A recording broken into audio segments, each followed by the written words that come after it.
Welcome everyone to the Nerd Nook. I'm your host Evan Teague, and with me, like always, is Noah Bailey.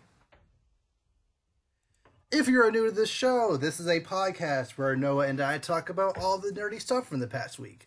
But when there isn't really much stuff to talk about, Noah and I like to rank things from nerd culture. So this week, we have decided to rank every single Pixar movie from worst to best. And there are 19 of these, so buckle up, because this might take a while, but we'll have fun doing it. So, Noah, are you ready to get started? I am ready. Good. So, we'll start with the 19th and worst Pixar movie, in my opinion. You're going to say it with me? I know what you're going to say. 3, 2, 1. Cars 2. Yes. I mean, I do. I mean, I knew this was literally, I'm writing the list. First thing I wrote down 19, and then turned it back over, and then went to the top. Like I'm like, it's like you just make sure that we know, just so we don't forget. Because I mean, like, look, let's be honest. Like, Cars, the first one, solid. Second, it's fine. Like, I wasn't even the big fan of the first Cars movie, so like, it was all right though. Like it was a unique idea they were going for, which I was like, okay, I can get on board with that. That's fair. I think Cars 2, Oof. You take the annoying sidekick and make it a spy thriller, and make him an idiot, like even more idiotic than he normally is. And you have the whole liar revealed subplot that no one ever likes in any movie ever. It's so bad. Oh my gosh, it's bad. Like, I mean, personally, Mater was not my favorite. Like, a lot of people are like, oh, I love Mater. Yeah, man. I'm like, for me, it's Larry the Cable Guy as a truck. Yeah. Which, I mean, if you like Larry the Cable Guy, that's great. He's not my favorite by any means. And it's like, when the whole movie is about it, it's just kind of like, oh, okay. Yeah, that's great. But then, I mean, it has nothing to do with Cars anymore. It's just, you know what's hilarious? What? So my brother pointed this out. So around the time this movie came out, me and my brother kind of binge watched the American CG TV version of the Speed Racer TV show, which it's like technically like a continuation of the original show, but like it's not really like it's a weird show. It's really weird. And the plot of Cars 2 is literally the exact same plot from an episode from that show. Really? Yes.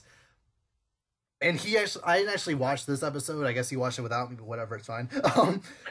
It's like this business mogul is making this new type of oil to put in cars.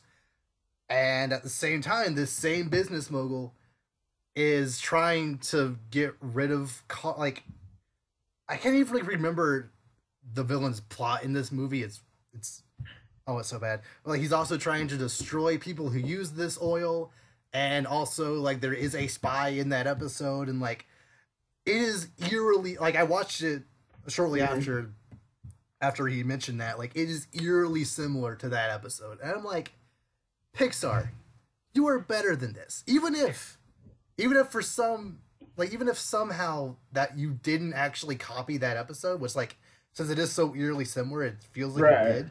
Because this show came out like a couple years before Cars 2 did. So even if you didn't copy that episode, it's still a bad plot.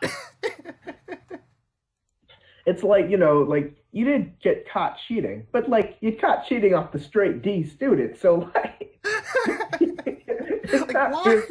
Yeah, like, if you're gonna, like, what are you doing? But, and like, yeah, I don't understand why they thought Cars, a movie about, it's primarily about racing. Yeah.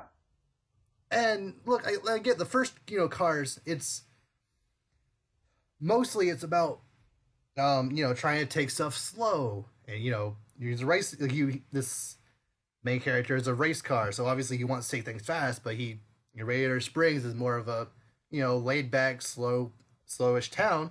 So essentially the moral of that movie is try to look at the finer things in life or whatever. But like all of that is thrown out the window in Cars 2. Like what is the point of that movie? Like what can you take away from that movie outside of be who you are? And even that's kind of like but Mater he's not a good role model. Like I don't you picked the wrong character to do it with, and that's what I'm saying. I don't know. I mean, like, the plot doesn't really make any sense, really. Mm-hmm. But like, I feel if they had to at least stick with lightning mostly, it would have. I would have at least tried to get along with it better. Yeah. But when it's like, all right, so we're gonna make this really, really random, really useless plot that has nothing to do with the first movie. Mm-hmm. I'm like, okay, but we're gonna make it about the character who's only comic relief and shouldn't be taken seriously the whole time. And you're just like. It's never, ever a good idea to make the sequel have the sequel be based on the comic relief character. Most of the Disney straight to DVD trash pile sequels I have those like a major plot. We were just talking about what is it, Kronk's New Groove or whatever? We were like Emperor Groove, great movie. Kronk's New. It's not that great. No. Like I love Kronk, but when he gets his own movie, it's not good. So why did you expect Mater to have to do well? He can't carry his own movie. It just doesn't work. No. Just But I mean, it sold toys. That is literally the only reason why this movie exists. To sell toys. And well, I mean, they did what they had to do. I don't know, but did they have to though? I mean, no, but they felt like it, and we can't stop them legally, so... Okay, so I'm not upset at the fact that Cars 2 exists. I'm a little upset about it. I'm upset that it exists in the way that it does. Like, sure, like, Cars was one of the more successful Pixar movies. Yeah. So it makes... And it, of course, sold the most toys. So it makes sense to want to capitalize on that further. I just don't understand why they went this direction with it. After you played original Cars straight, why not just do another story like Cars 3? That's what I'm saying. Or just continue. Yeah, just continue with what you already had. I don't. Because, like, I thought Cars 2 was going to be about... Because, like, at the end of Cars 1, he doesn't win the ultimate race. He goes back and helps the old dude. I thought that was going to be, like... Cars 2 was going to be, like, comeback season or something like that. Or, like, he's, like, endorsing Radiator Springs or... Like, keep building up what you were already doing because you were finally starting to like this character who was kind of a jerk to the beginning. So it's like, yeah, let's make a good one like it. And then, no, let's just totally waste that. And, like, a race... Lightning being entered into a international race like that is not a bad idea for the sequel. You have the ante and have them travel around the world. That makes sense, right? But the problem is that wasn't the main plot of the movie.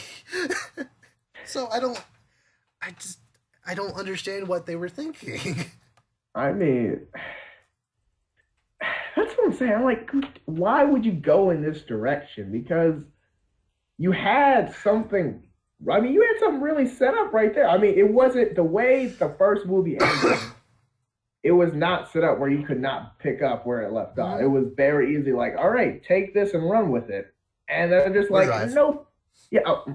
I see what you did there. I like that. That's solid. No, respectable. But no, it's like, no, instead of doing that, let's do something that no one's going to care for, but it'll be a goofy idea and we should make a movie off it. And we're just like, I, or you could not, but uh, uh, yeah, I don't know.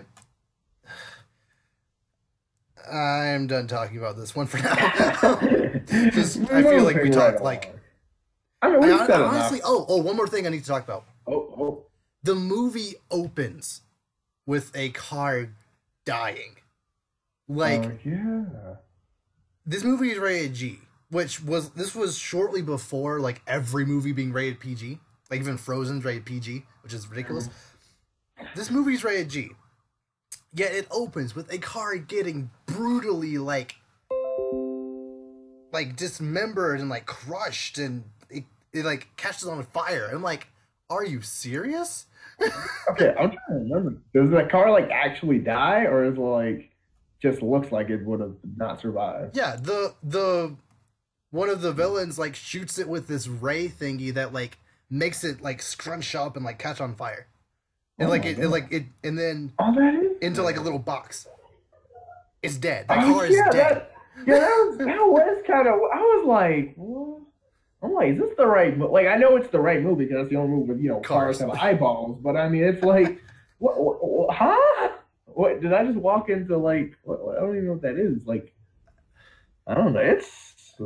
I mean, it's just really sporadic in my opinion. Like, it's just kind of like looking from Cars 1 to Cars 2. So much stuff is so different. It's just like these movies should. I mean, they're not even on the same wavelength. Yeah, and having cars do kung fu and like do action stunts, it doesn't work. Like you can't make cars do cool things because they're cars. Unless they transform, they're not gonna do anything. That's okay. Like they can. My thing is, it's not like cars are useless. Like they can do cool car things. Like in the first movie when he has to learn how to drift, that's kind of cool because like that's a real thing. Like you actually do drift in real life. But like having a car, fight. Yeah, like the reason the first movie kind of worked was because, and we'll talk about it more later when I actually get to this movie, but still, is because essentially, if you could just make that movie and have it about a racer, and it would be the exact same movie. Just have Lightning McQueen be a racer and that be his car. Yeah, it could still work totally fine. Whereas with Cars 2, when the cars are actually like beating up other cars and like doing all these like crazy stunts and like just what they do is not believable, and I don't like this movie at all. That's it. No, if I had to pick one to never watch. Yep. Not that I was gonna watch it ever again. Same. But Cars 2. Yeah. Sorry. But, I am so glad we both had the same number 19. Because like literally, I'm like looking online and everything. Every single list I looked up. Yeah. Bottom one, Cars 2. Would have been crazy if I went 1, 2, 3, Toy Story. Like what? Like, what? That's not. I mean, that's not even close. But like, it just would have been funny if like not at all. We thought. Egg video. Where'd you go? No, come back. You have left the conversation. We're done. Oh my god. Okay, so let's move on. So, my number 18. I've actually not seen 2 of these movies, and okay. The Good Dinosaur is it's the only Pixar movie that I just had literally zero interest in going to the movie theater to see. I don't know what it was about it. Maybe it's just the fact that it looked boring. Maybe it's the fact that like it doesn't really look like it's doing anything new. The characters don't look all that interesting. Just, I don't know, it just didn't grab me in a way that other Pixar movies had. And it wasn't even really that there were other movies coming out around that time.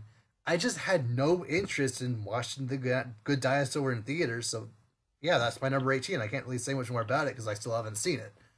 Yeah. I mean, yeah, I've seen it.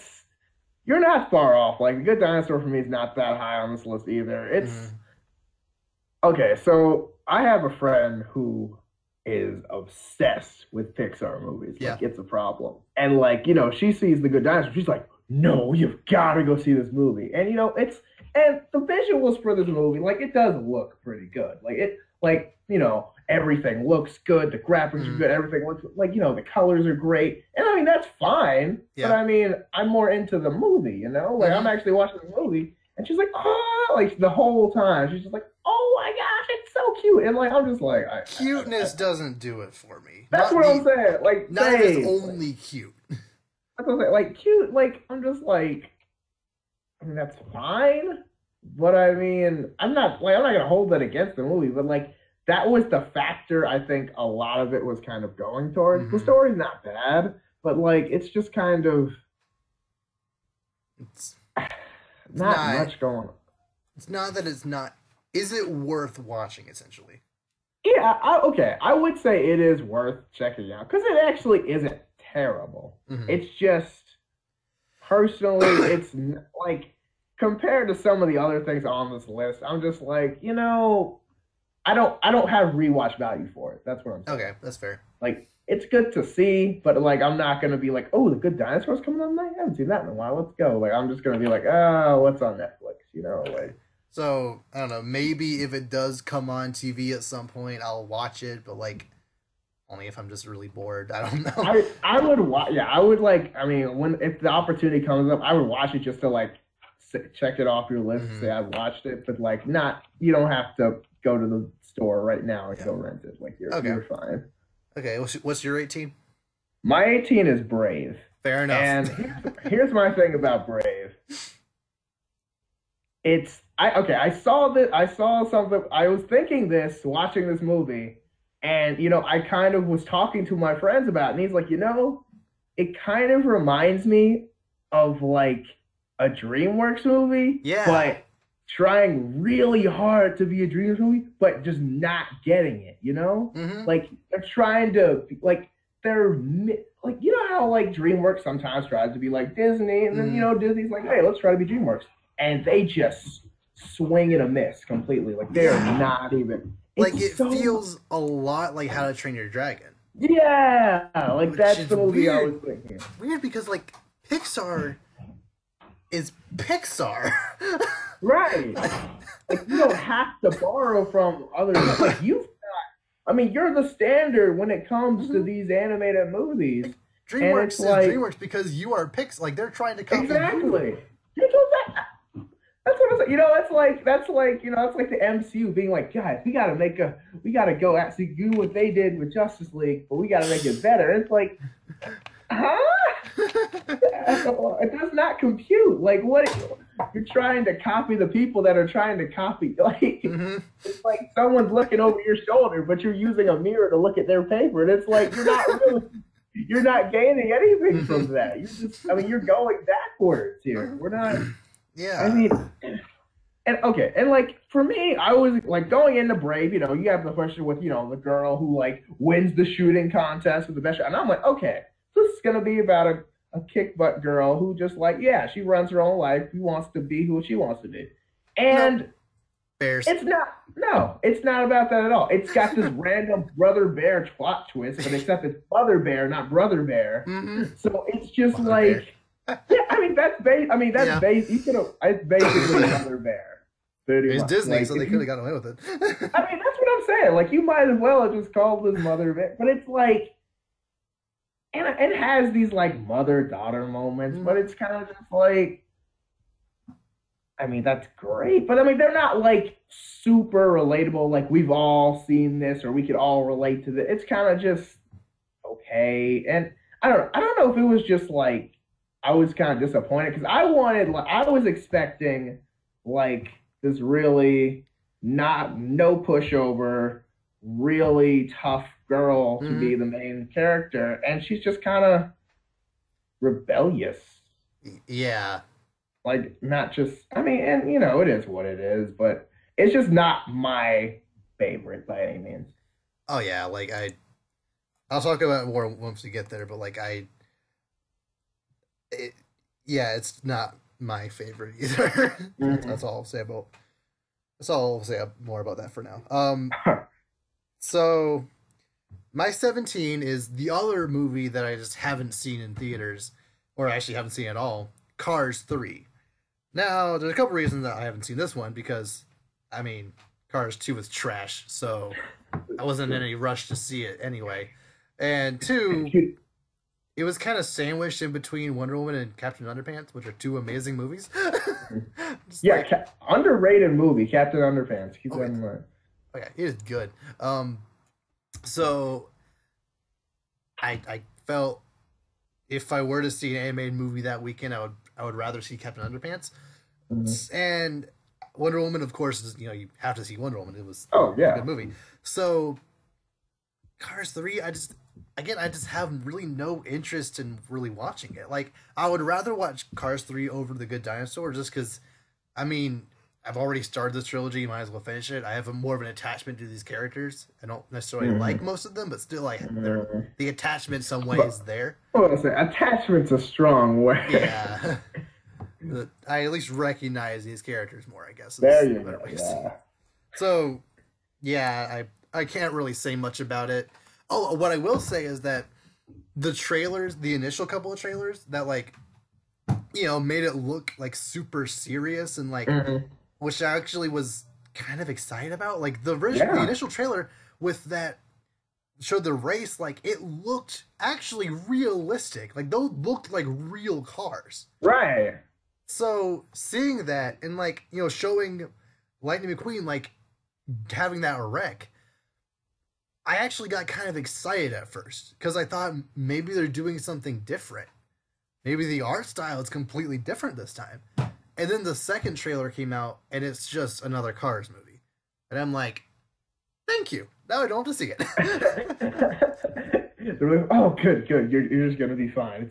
You're just going to be mediocre. I mean, it's definitely better than 2. Like, I mean, that's why I have it above 2. I haven't even seen it. I know it's more than 2. That is true. But, like, the story is, I still think the first Cars is the best Cars, personally. Yeah. But 3 is not terrible. It actually does get back to the racing. That's good. Which for me was important. Because, like, literally, it's supposed to be a racing movie for me. Like, if it's not about racing, a la Cars 2, why do you exist? Yeah. So, yeah. But not bad. Yeah. All right. What's your 17? My 17 is The Good Dinosaur. We kind of we already touched on that. It's good in the sense of, it's fine. It's got good visuals. The story's kind of unique, but not that unique.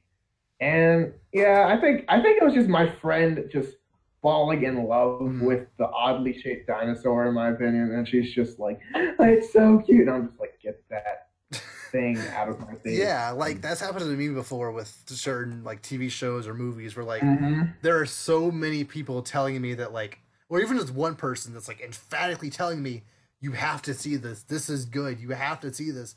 Where I'm just like, I don't want to see it now. Thanks. Right? Yeah. See, that's the thing, though, because sometimes it's something good. But, dude, I did that to my brother with Avatar. Oh. And I'm like, dude, you have to see the show. And he was like, for the longest time, would not watch it just out of spite.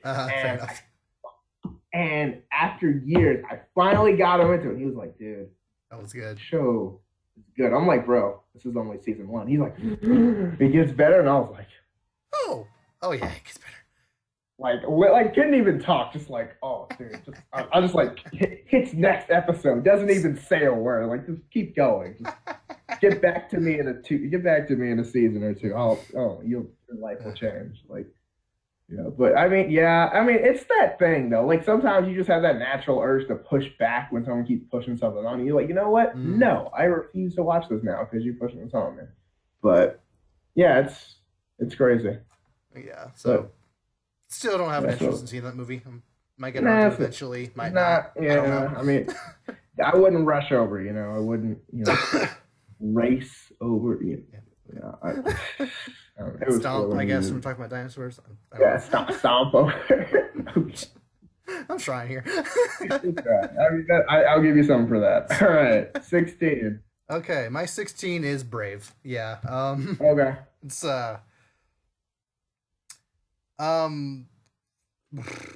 it's the weird part is like I was actually kind of excited for this movie going in because all of the previews before the movie actually came out didn't show the fact that the mom was a bear.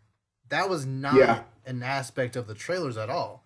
Right. So yeah, like you said, you thought it would just be more of like a hero's journey type movie of this strong female character who's like, of course, like every Disney movie ever, the strong female character who's trying to, like the princess or whatever, like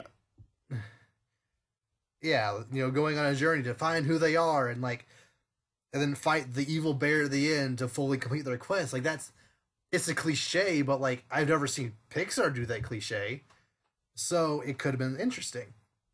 Nope. Bears. Like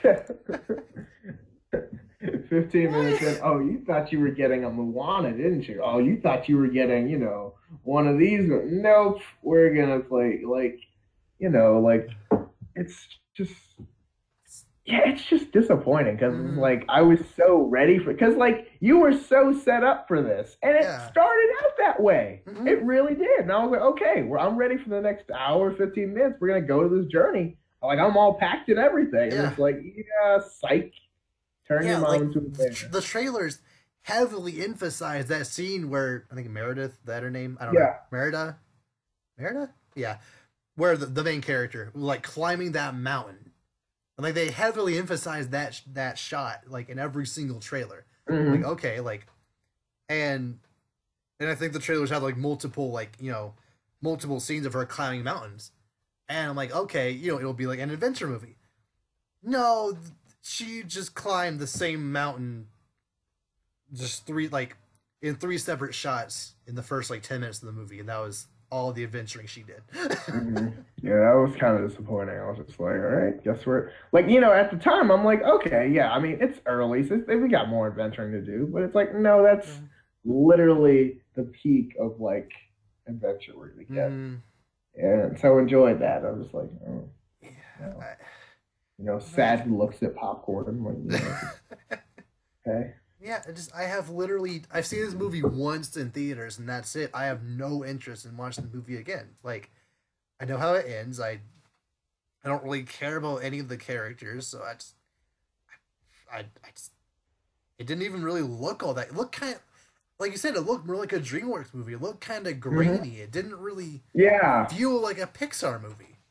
And that's the thing. It's like Pixar thrives off of that specific look to it, like that just pristine animation. And here they back off of that. I mean, I guess they're trying to sell the whole what are they, Vikings or something like that? Scottish, I think. Something like that. Something like that. Like I guess they're trying to sell that, but I mean, it doesn't work for me. Yeah, like I feel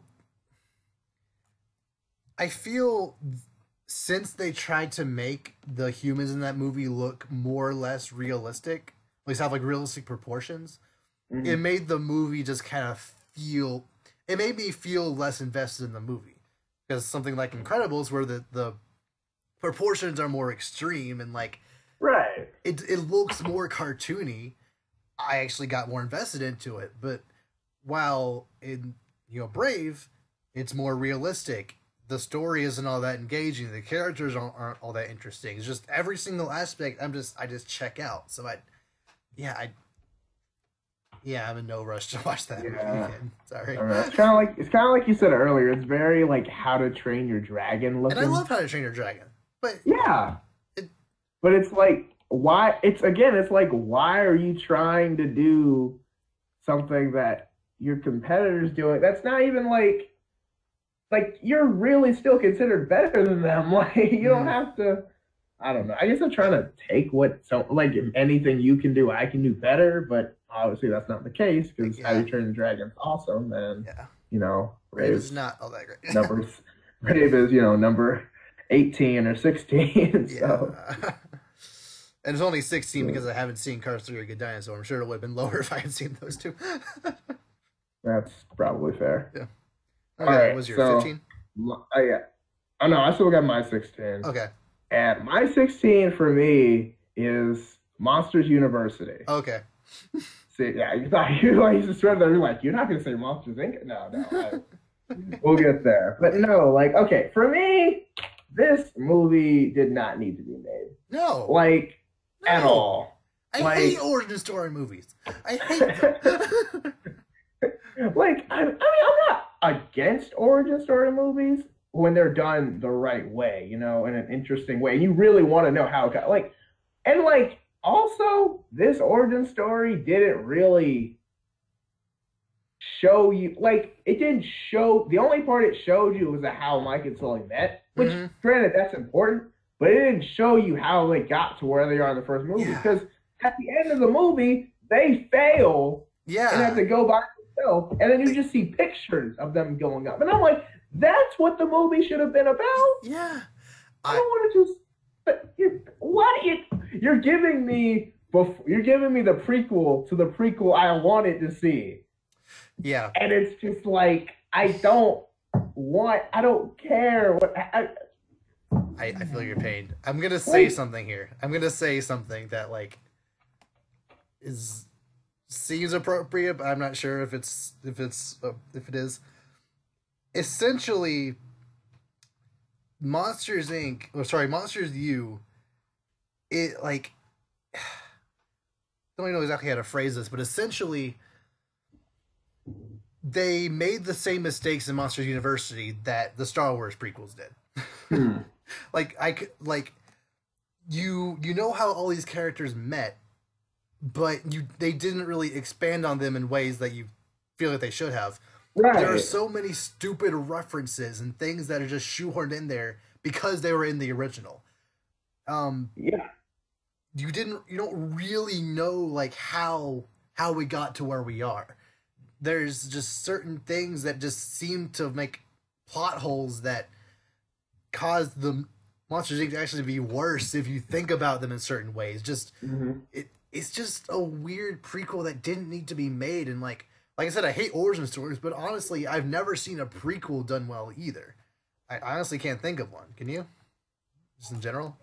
I mean, I'll probably have to think about that because as soon as someone says prequel, I'm not automatically go Star Wars. So like I'm trying to think of other examples. Like, even like of course, X-Men Origins Wolverine was trash. X-Men First Class, I didn't really like all that much. I mean, also the whole like while you're looking that up, also the whole university aspect, like there's never really been a great movie based on a college campus before. Like Pitch Perfect is fine, but like that's the only one I can really think of that I've seen that are like aren't subpar. Oh my gosh. Oh. Yeah, I mean, I'm not gonna say that. Great, you know. I mean, I'm not gonna say that because I mean, college, because like when I think of like college, I think of real people movie, like you know, like I think of like or something like what is it, Good Will Hunting or like stuff like that, like those kind of like I mean, obviously those are very different movies. Yeah. But I mean, yeah, it's just for this type of movie, it didn't make much sense. And like what you were saying with, sorry, just one thing that popped in my head. I remember this one scene where there's a football game happening, and like people keep getting tackled by larger and larger monsters until this large, like huge monster took up the entire field, just trucked everybody. And I'm like, you're trying to fit things that actually happen on a college campus into the monster universe, where I feel if football actually did exist in this, like I don't even know if football would exist in this universe because people like that would just ruin the game. Yeah, when you've got people as big as the field, it's not really, fair. But it's like, and it's like, that's just one part. But like, essentially to me, the whole movie isn't needed because like the parts, nothing from other than Sully and Mike meeting, nothing carries over to the actual movie.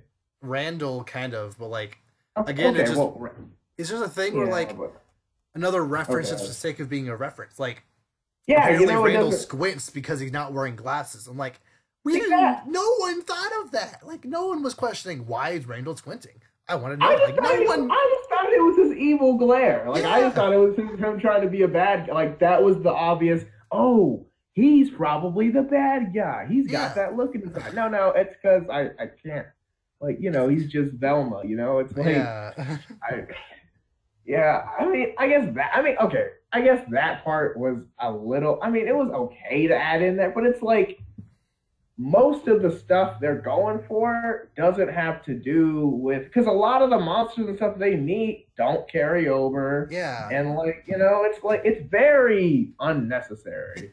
And since it's set on a college campus, you can't really build the world in a way that you could if it was set most anywhere else, really. Yeah, it's kind of just like, all right, let's base it off of colleges, how they are in this world. Because, like, you're fascinated by the world of Monsters, Inc. in the first movie. You're like, dude, what is, like their monsters? What do they do? What do they live? And it's like, we're not going to explore that. We're just going to explore things normal college students do, except they're monsters. And it's like, okay. And because they're monsters, what they do doesn't actually make sense. So, yeah, that's great. But, yeah, Monsters U, I was disappointed because it was just not necessary in my opinion.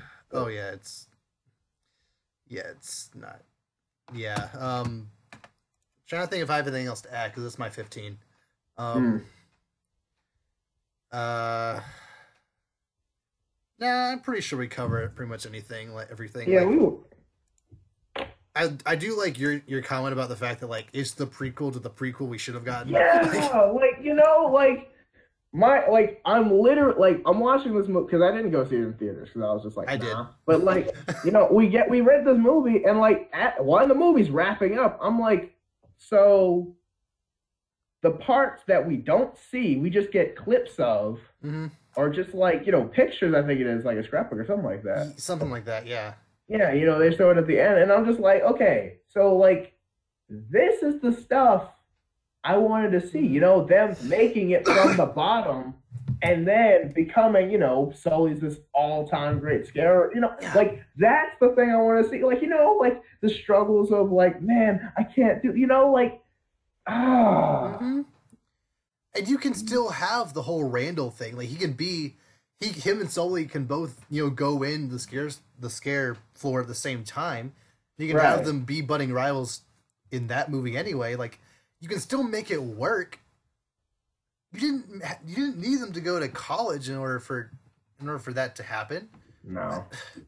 I mean, you could have just gone to, like, scare training, like that, or something like that, like just scare boot camp. Yeah, scare boot camp would have been much more interesting.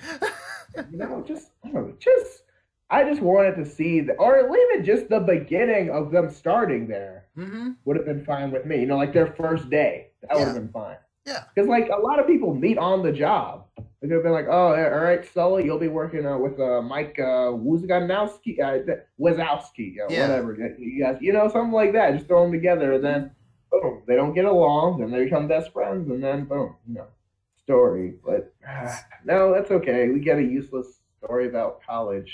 Because, like we came up with like 3 different ways to make it better right on air off the top of our heads. Like, it's like, but it is what it is. You can't change it. It's already happened. Oh well. Maybe they'll make a Monsters Inc. 1.5. That'd be interesting. And then maybe we'll get the story we're looking for. Yeah. Not holding my breath though. No. Okay, what's your 15? Okay. Was that your 15? Okay, that was your 15. Okay. So my 15, as we've said, Cars 3 that we talked about earlier.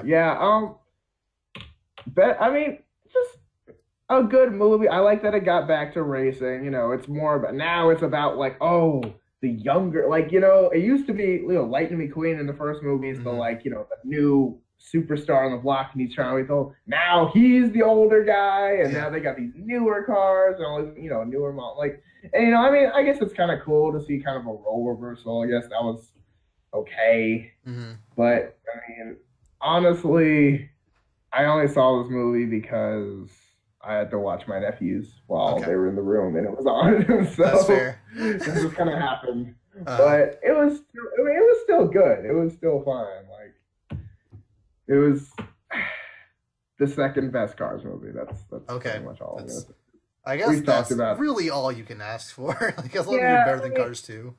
I mean, my thing is like, if you start off good and then go bad, it's almost kind of okay because like no matter what you do, as long as you don't go worse, you can be like, hey, we increased.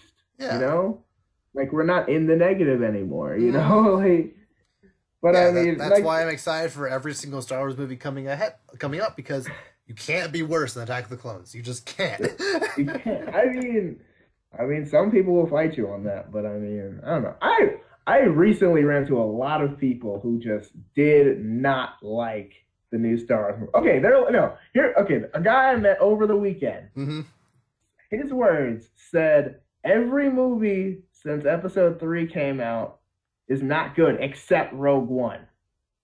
That's the worst one that's come out so far. That's what I said. It's not bad, but it's the worst one. I was like, wait. Like, I'm not saying Rogue One is by any means like the worst or the best, but it's like Rogue One is like my line. It's like if it's better than Rogue One, a solid movie. If it's worse than Rogue One, you are part of this Star Wars universe, but we do not rewatch you. Like, you know, like it's very like if you're below Rogue One, you're prequel level bad. Like yeah, you know, like I mean, like it's just like and like this guy has a wrong opinion.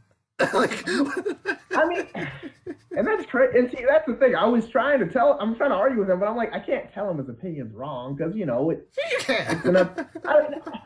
It's my thing is it's an opinion. So I mean you can't because you know those teachers that were like it's an opinion question, but you get it marked wrong. Like you know you can't. But it's just kind of like it doesn't make any sense. Because like what? Like what? Because like it can be my opinion that you know it's hot outside when it's snowing, but I mean you can't technically be wrong. It's just your opinion. I think it's one, you know? But like. Saying that The Force Awakens and The Last Jedi are both worse than Rogue One? Like, what is wrong? But why? How? That's what I was literally just like, but how? And like, I was so confused. Did he try to say those are worse than the prequels? Or... No, he didn't say that. Okay, he didn't go that far. So he didn't go standards. that far. But like, it felt like it was getting there. I was like, wait a minute now. Like, what is wrong with I don't know. I think he was just so because like which things I will agree with him. He was like, well, we're getting so off topic, but like things I will agree with him was like he was like, okay, so The Force Awakens, and I agree is a New Hope. Yeah. Which I mean, yeah, but J.J. Abrams just wanted to make a Star Wars movie, and he made a Star Wars movie. He made a safe movie. Because the expectations for the movie are through the roof. So as long as it's not bad, you'll be all right just to get your feet wet. Yeah. And then, The Last Jedi, you can do your own thing, which they do. Oh, and they did their own thing. And they did. I mean, then, some people love it. Some people want to, remove it from canon. And it's just like, what? Okay. Like, I mean, yeah. But I mean, yeah, it was just, I don't know. It was, all right, I don't even know how did we even get on this topic? Prequels, no, we're talking about Cars 3. I don't know. It's not important. Yeah, I don't know how we get to Cars 3 this time. Oh, I remember. Like we were saying, as long as you're not worse than Cars 2, and then prequels, and then. Yeah. Okay. Yeah. That was. Yeah. I don't know how we got there. It's not important. But yeah. Okay. So yeah. Bottom line. Cars 3 is better than Cars 2. Okay. That does not make Cars 3 a great movie. Yeah. And I do appreciate that, like, they realized people didn't really like Cars 2 for multiple reasons. And so they were like, yeah, let's go back to the racing part. Like, people actually, the things people actually liked from that movie, let's make that part of the movie again. And kind of going back to the idea we said with The Force Awakens, it's like they make a safe Cars movie. They make it, the things that worked in the first movie, let's pretty much just do that. Put a little spin on it because it's different. And, let's just run with it. Yeah. So, nothing wrong with that. So, yeah. Cars 3. Check it out or don't. I don't care. We're at 14. We're at 14? Yeah. Yes. My 14 is the first Cars movie. Ah, okay. Yeah, I'm just not a fan. Just, I don't know. You're so just like, no, no.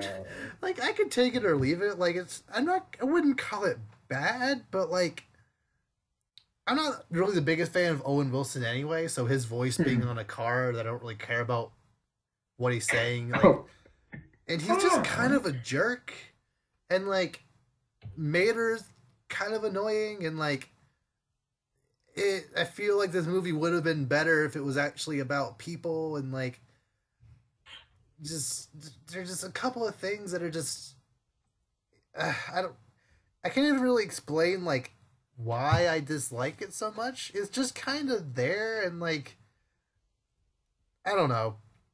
Like I said, if it were about people, I feel I would actually like it more. But because it's about cars with the eyes on their windshield and not the lights like it should be. I mean, come on now. Like, what? When you look at a car, when you actually look at a car and you see a face in the car, don't you see the bulbs as the eyes?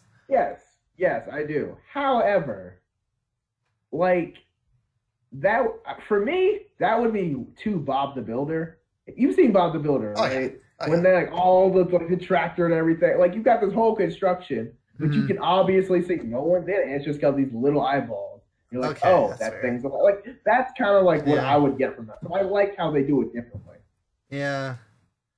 Okay. I don't know which. Bob. Yeah, I don't know. I watched a lot of Bob the Builder as a kid. Oh yeah, I did too. Oh yeah. It was and a video. But oh man. So.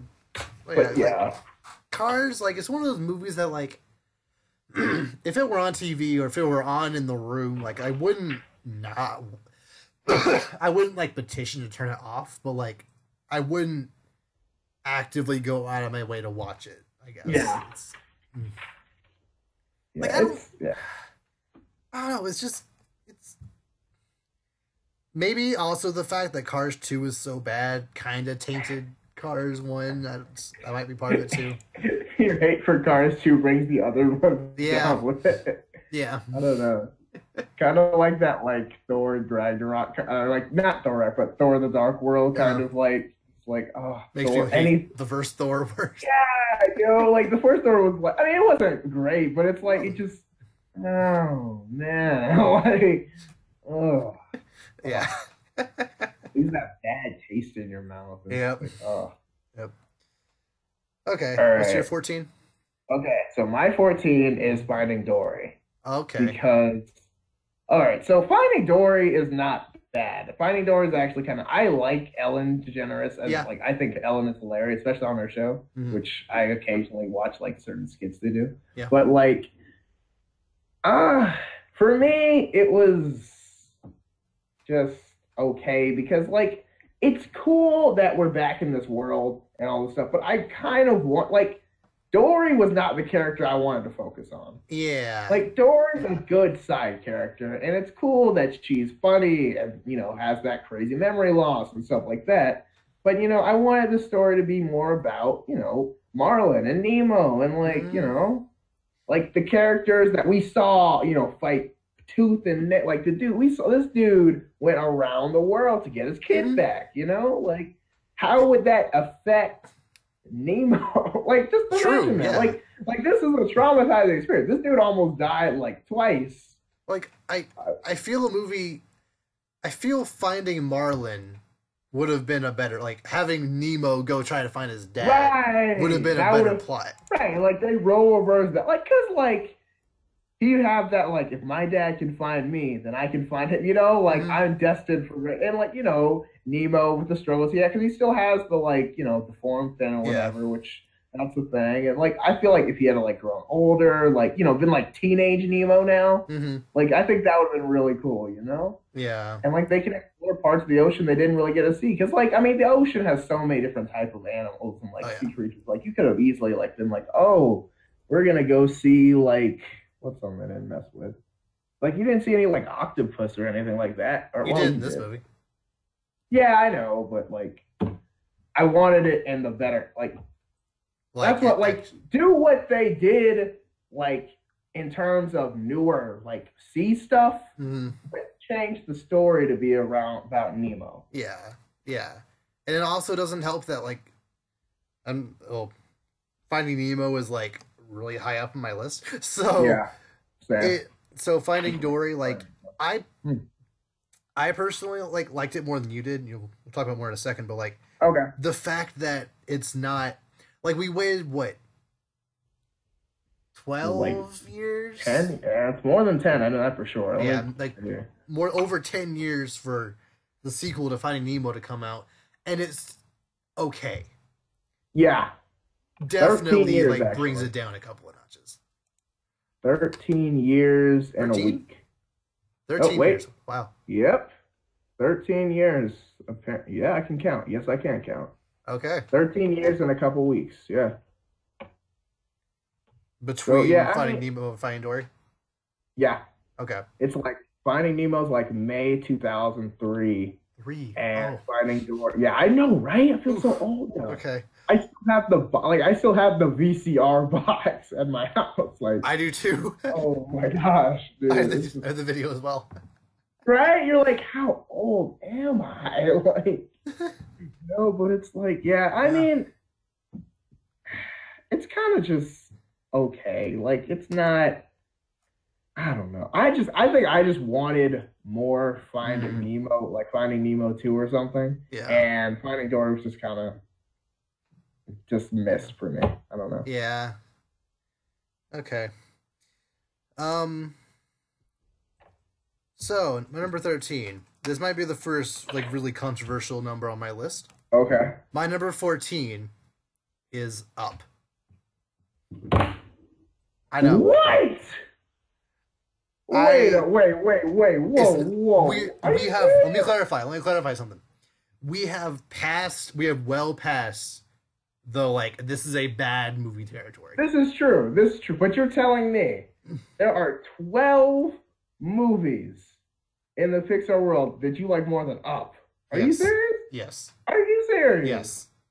Oh, dude. Let me explain. So, all right, no, Of course. The first 10 minutes is heart-wrenching. Oh. And actually I really, really like that part. Yeah, that's a great opening sequence. But the rest of the movie just, I don't know, it just doesn't grab me the way other Pixar movies did. I like Carl as a character fine. Maybe it's the fact that like I didn't fall in love with Doug, the dog.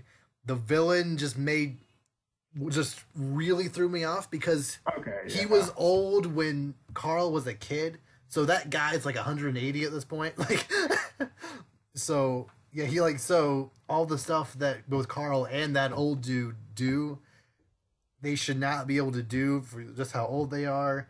And the little kid who follows Carl around, I just don't really like him all that much either. And like, really? Yeah, I don't know. I'm just not a fan of him either. So, and like if it's on, I'm more than happy to watch it. But I don't know. Just the plot just doesn't really do it for me. I guess most of the characters surrounding Carl just don't really do it for me. Man. I don't know. It's not that I don't like it. I actually like this movie. I just don't like it nearly as much as most of these movies. So, I mean, there's a lot of good in it for sure. Yeah. Just the stuff that is there just doesn't grab me, doesn't entertain me, doesn't interest me in the ways that other Pixar movies do. So, that's just me. We'll talk more about it when we get there on my list. But man, okay, yeah, that's controversial. Ooh, man, that's how you start a fight in the comments right there. Like that's man, like you just drew a big line in the sand, and I am stepping over it because I can't. I'm sorry. That's okay. That's fine. 13? You have your list. I have mine. But 13. I mean, you've got 12 movies better than Up. And I like more. Big difference. I like the 12 more Man. movies than up. All right, all right. I mean, it's your list, dude. It's your list. But Yep. man, oh man, that threw me off. I did not think we were going to be seeing that for a while. But all right, okay. My list is very interesting. Like I was changing it up until right before we started. So. Oh yeah, no, I was too. I mean, like I said, like my top couple and my bottom couple concepts have been like in between. There's a lot of shifting. Oh yeah. All right, so my 13 is the first Cars movie. Okay. I like this one the best, but obviously not by too much because the other one's two down. Yeah. So I mean, like, I like the parts I like about the Cars movie. I like how it kind of tells the story. You kind of feel for the town people because, like, you know, the interstate is like taking the place of the old country road where, like, back in the day, everybody used to come through, and, like, you know, they're going bankrupt because of it because, you know, everyone just takes the highway and takes off. And, you know, Lightning McQueen starts off as this, like, obviously, you know, jerk of a superstar, doesn't know anything about real life, and then, you know, real life, you know, attaches himself to him, and, you know, he has to, like, I don't know, and, like, you know, the old wise car, and, like, you know, some of the jokes for me, because, like, the funniest joke I think from the whole movie, where, like, the Lightning McQueen realizes I forget the old guy's name, like, but he won the Piston Cup or whatever, like the trophy, and he's like, "Did you know that Doc has a Piston Cup?" And then the dude's like, "Wait, he did what in his cup?" And I don't, like, that is still the funny, like, I still can't keep a straight face when I hear that. It's just, I don't know. It's just stuff like that, Doc you Hudson, know. his name. Doc Hudson, that's right. Yeah, that's right. But yeah, you know, it's just stuff like that. You know, it's just it does enough well for me. And, like, it was the first. Now I admit, this movie was like, okay, so my sister and, like, her kids love replaying the same movies over and over. So, like, every time I saw them, I'd see the same movie because, like, it was this movie when it came out. It was the first Transformers movie I've seen like 40 times. Like, wait, she let her kids watch it? Well, their kids are, like, almost like, they're my nephews, but I mean they're like 16 now. Oh, so, okay. Like, they're not not like babies. Like they're like four. There's like one. Because like, Transformers should not be watched by anyone, but still. No, I mean the first one wasn't that bad. Okay. It was better than some of the other ones. It's, I guess, arguably the best of them all. Yeah, not saying much. I think. I mean, to be fair, I've seen like 1.5 of them, maybe 2 if I stayed awake. Yeah, you're good. But you're good.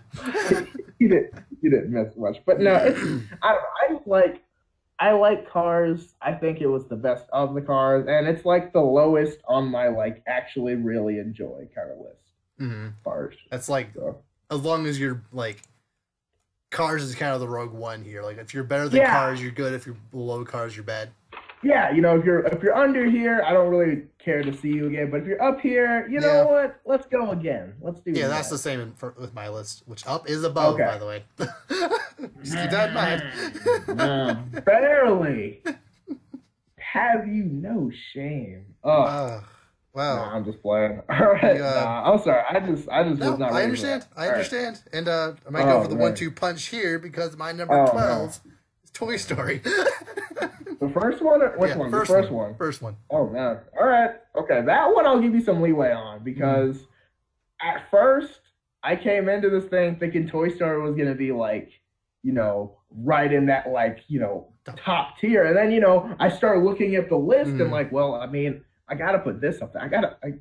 And then before you know it, Toy Story starts, you know, climbing down. So I'm not as up at you about this one. This one I'm okay with. Fair enough. It's pretty close to where it is on my list.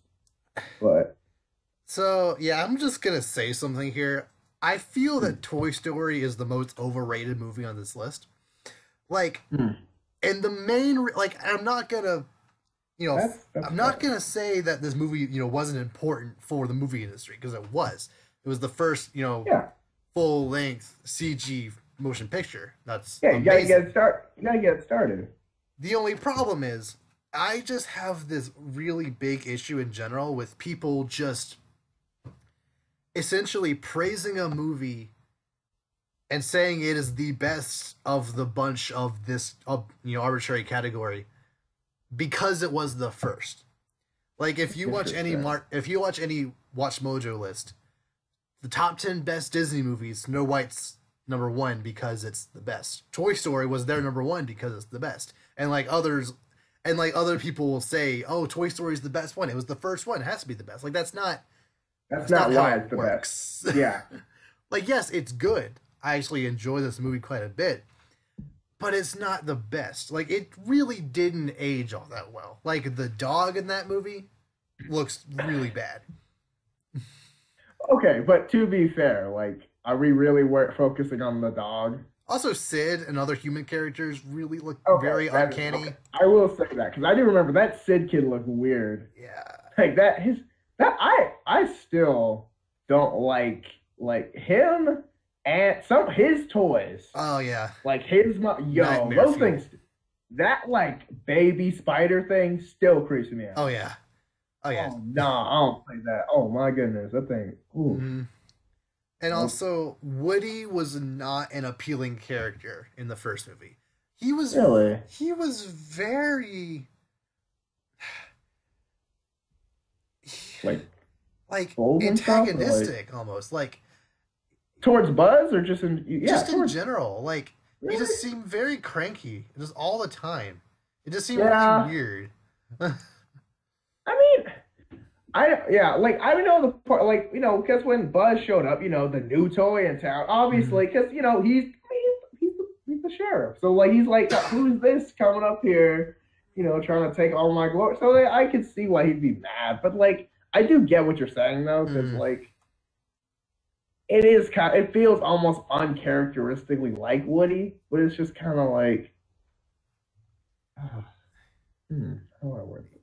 It's just, I accept it in the first one because I know he's mad at Buzz just kind of for existing.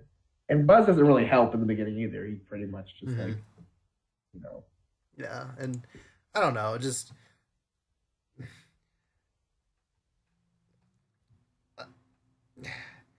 maybe it is just because there are so many other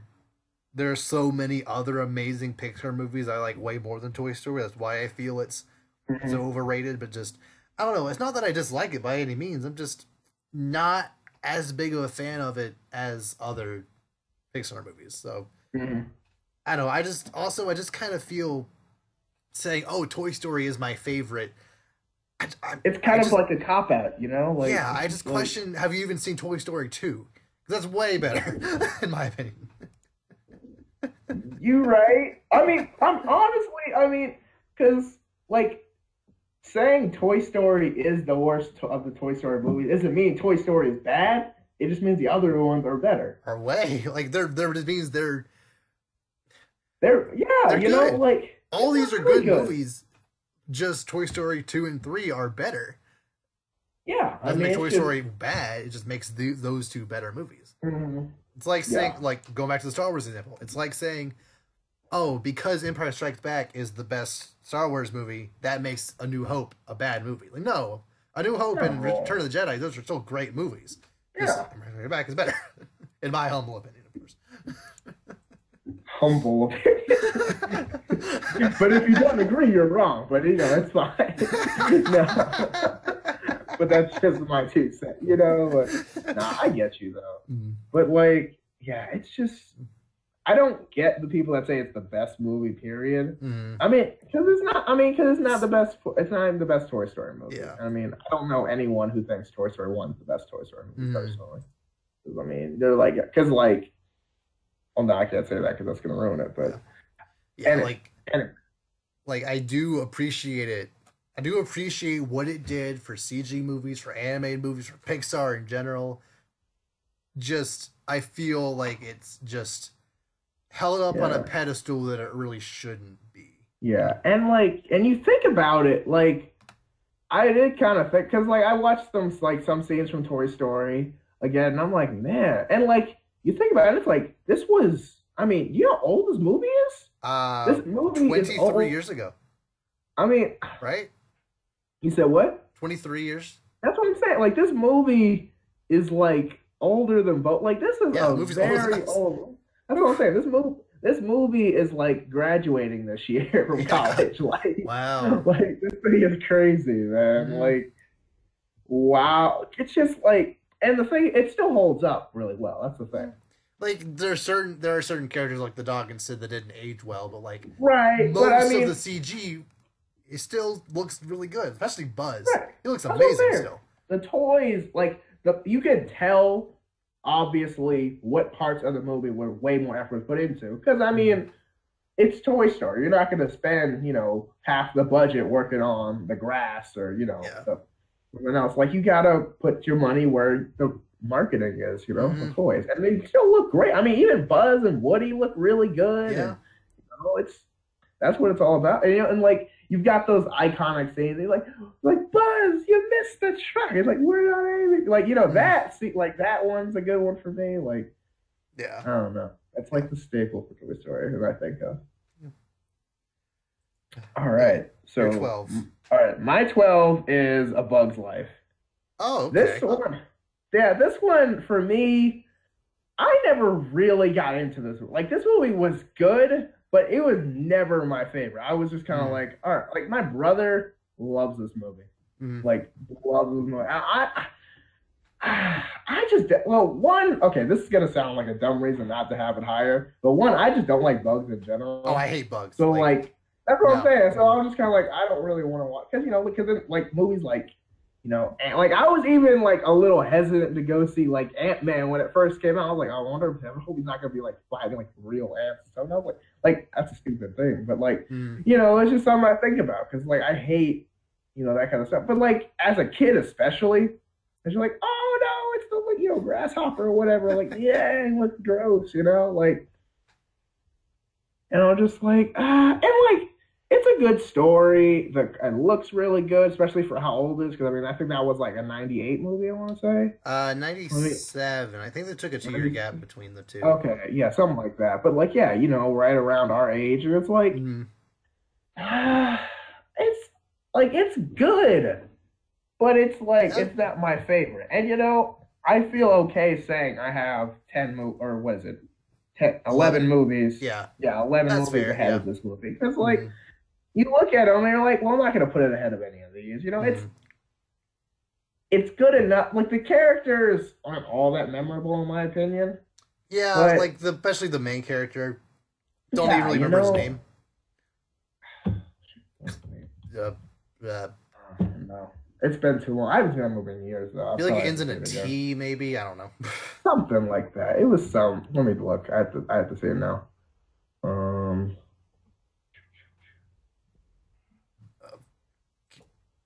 Uh, Uh.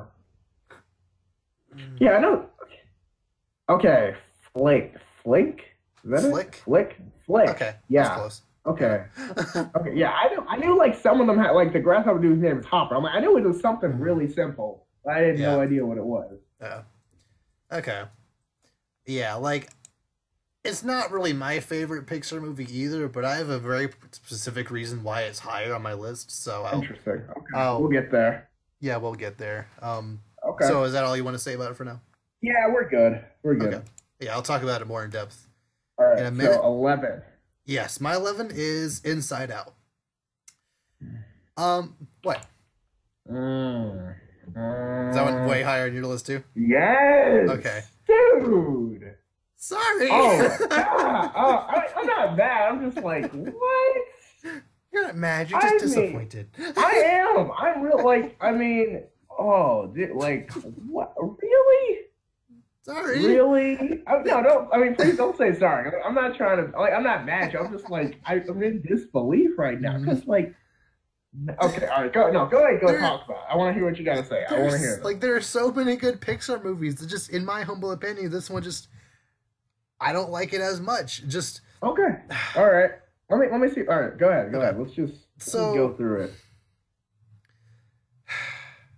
for the record, I have only seen this movie once Okay. in theaters, and my mom gets really emotional about many Mm, things, and so whether positively or negatively, whenever she does get emotional, like it's like overly so. So me and my brother watched this movie in theaters with her, and throughout the entire movie, she was being really, really negative.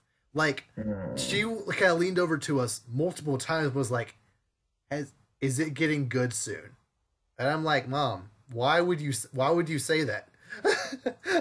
if we even if we were enjoying it, which we were enjoying it just fine, but like, you're killing the mood by saying that. Like, why are you Yeah, like, so Mom. just her negative attitude towards this movie just maybe hasn't had an influence on me not liking it as much. And like, this, I like the story fine. I like the concept fine. I really do like the fact that, it's it really feels like a realistic, like, let me collect my thoughts for a second. It really feels like this. It makes sense what is happening in Riley's head. Like, when she gets up to talk to the new class and she just freezes and shuts down and starts crying.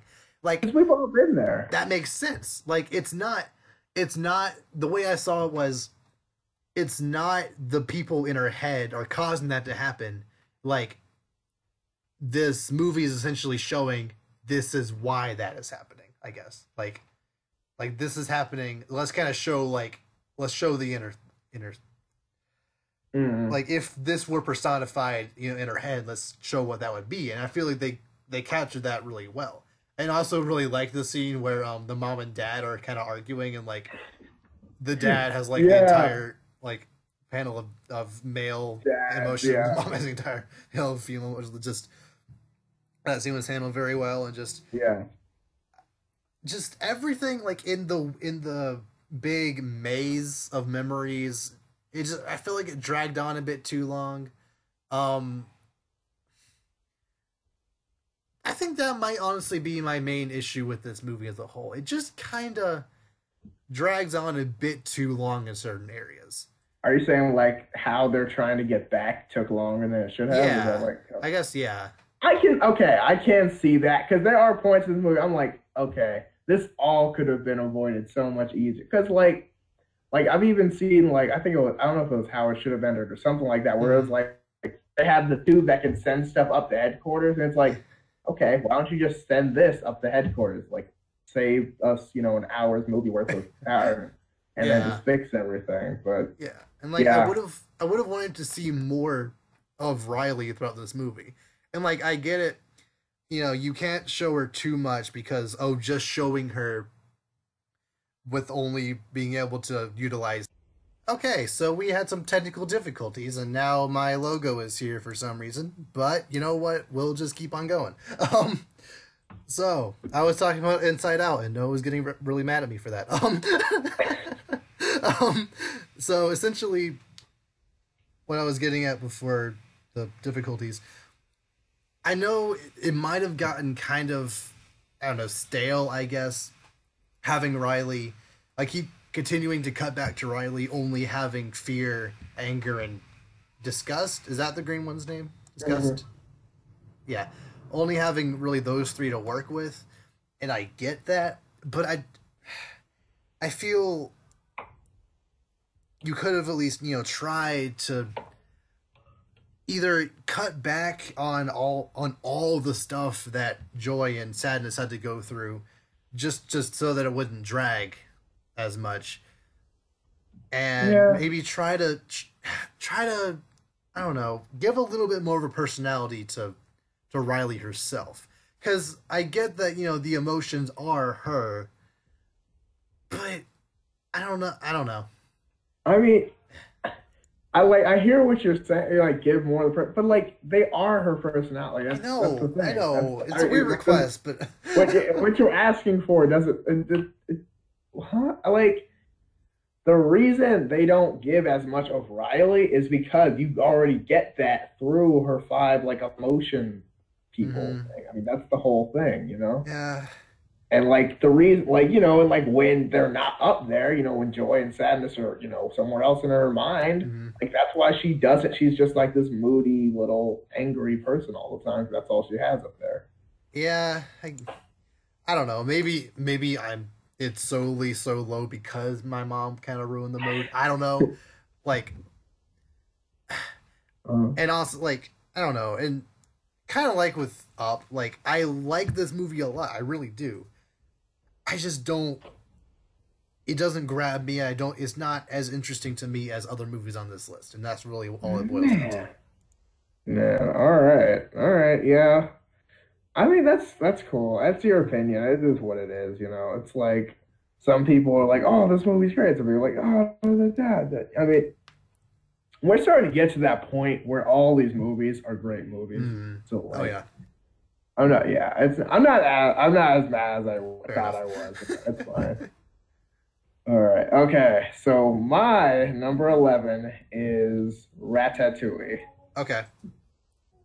And at first, I was kind of like, I did not think I was going to like this movie. I did not. And after a little bit, I was like, it's actually picking up pretty good. Yeah. And after a while, I'm like, wow, I'm like super invested in these characters. You know, like the prizes you have, because you think you're really going to be invested in like, oh, you know, like actual like Ratatouille, you know, like he's cool, but like he's not the real character. I'm like feeling like I'm really invested in like, you know, the chef and like, you know, the other girl, like the I don't know what her I forget the names I don't again, remember but names. yeah, that's the thing. I'm not good with names, but like you know, I'm really invested in it, like the restaurant and like all this stuff, and like it really grabs me. I'm not sure what it is, but something about it just grabs me. I'm like, Mm. you know what? I can get behind this. Like Ratatouille is, I don't even know what to say about it. It's just kind of, It's a solid movie. It's yeah, you know, it's really solid. Like it does everything really good. Nothing about it is like bar none for any of these other movies, but it's mm. just it does everything really good. It really sells the like atmosphere of where you are. It really like I mean, it's one of the few anime movies where I can like almost taste the food you see Oh sometimes. yeah, And you know, when you're me, food's important. So same. like right? So like, oh man, like you see those meatballs, you're like, oh dude, that looks good. Like even though it is pixelated, but like you know. But yeah, I don't know. It's just you know, the story is basic, but a good story. It's Hmm. not something that you have to do a lot with. You kind of just run with it. It's the obvious, you know, oh, it's not really him, it's someone you like, you know, it's that story. But I Mm. mean, it's still done well, and it's done in a unique way because it's a rat in the kitchen, which generally is like, you know, death, but Yeah. or like food poisoning or And something. But like like, it doesn't like really make sense. Like right, pulling people's hair doesn't actually do that. But you know what? right, It's an animated Pixar movie. Like you don't really like you don't you don't really think about you don't you shouldn't think about stuff like that. You shouldn't try to reason with it.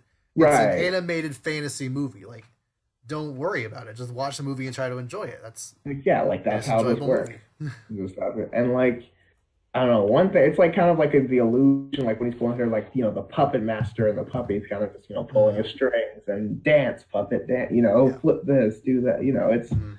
it's those kind of things. And yeah, I like that movie. It's one of those movies I didn't expect much from, but got more than I expected. And for that, I make it my number 11. Fair enough. Okay.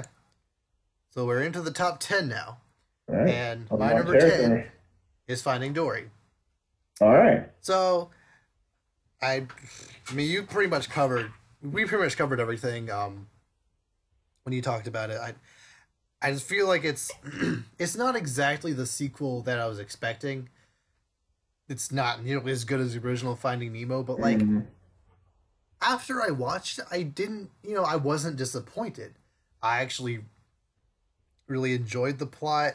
It wasn't as good as it could have been, but I still enjoyed it quite a bit. Um, I actually liked Dory more than I thought I would. Honestly thought she would be kind of annoying, but I felt she uh, felt she held her. I felt she carried the story pretty good. Mhm. All the supporting characters they added were entertaining enough. Um, the environment I actually found pretty appealing. You know that not aquarium, was it aquarium? I guess that like kind of Sort of. theme park they were Yeah. at. I actually kind of really like that environment. Although I do wish they were still in the ocean. I will give you that much. Um, and yeah, I it did get kind of ridiculous towards the end when like the octopus was driving the truck and like the essentially there were like three separate climaxes of like, oh, we got Dory, oh, Dory got lost again, oh, we found her, oh, she got lost, oh, we found her again. It's like that kind of happens with a lot of animated movies nowadays. It kind of Mm. seems, I don't know why, but like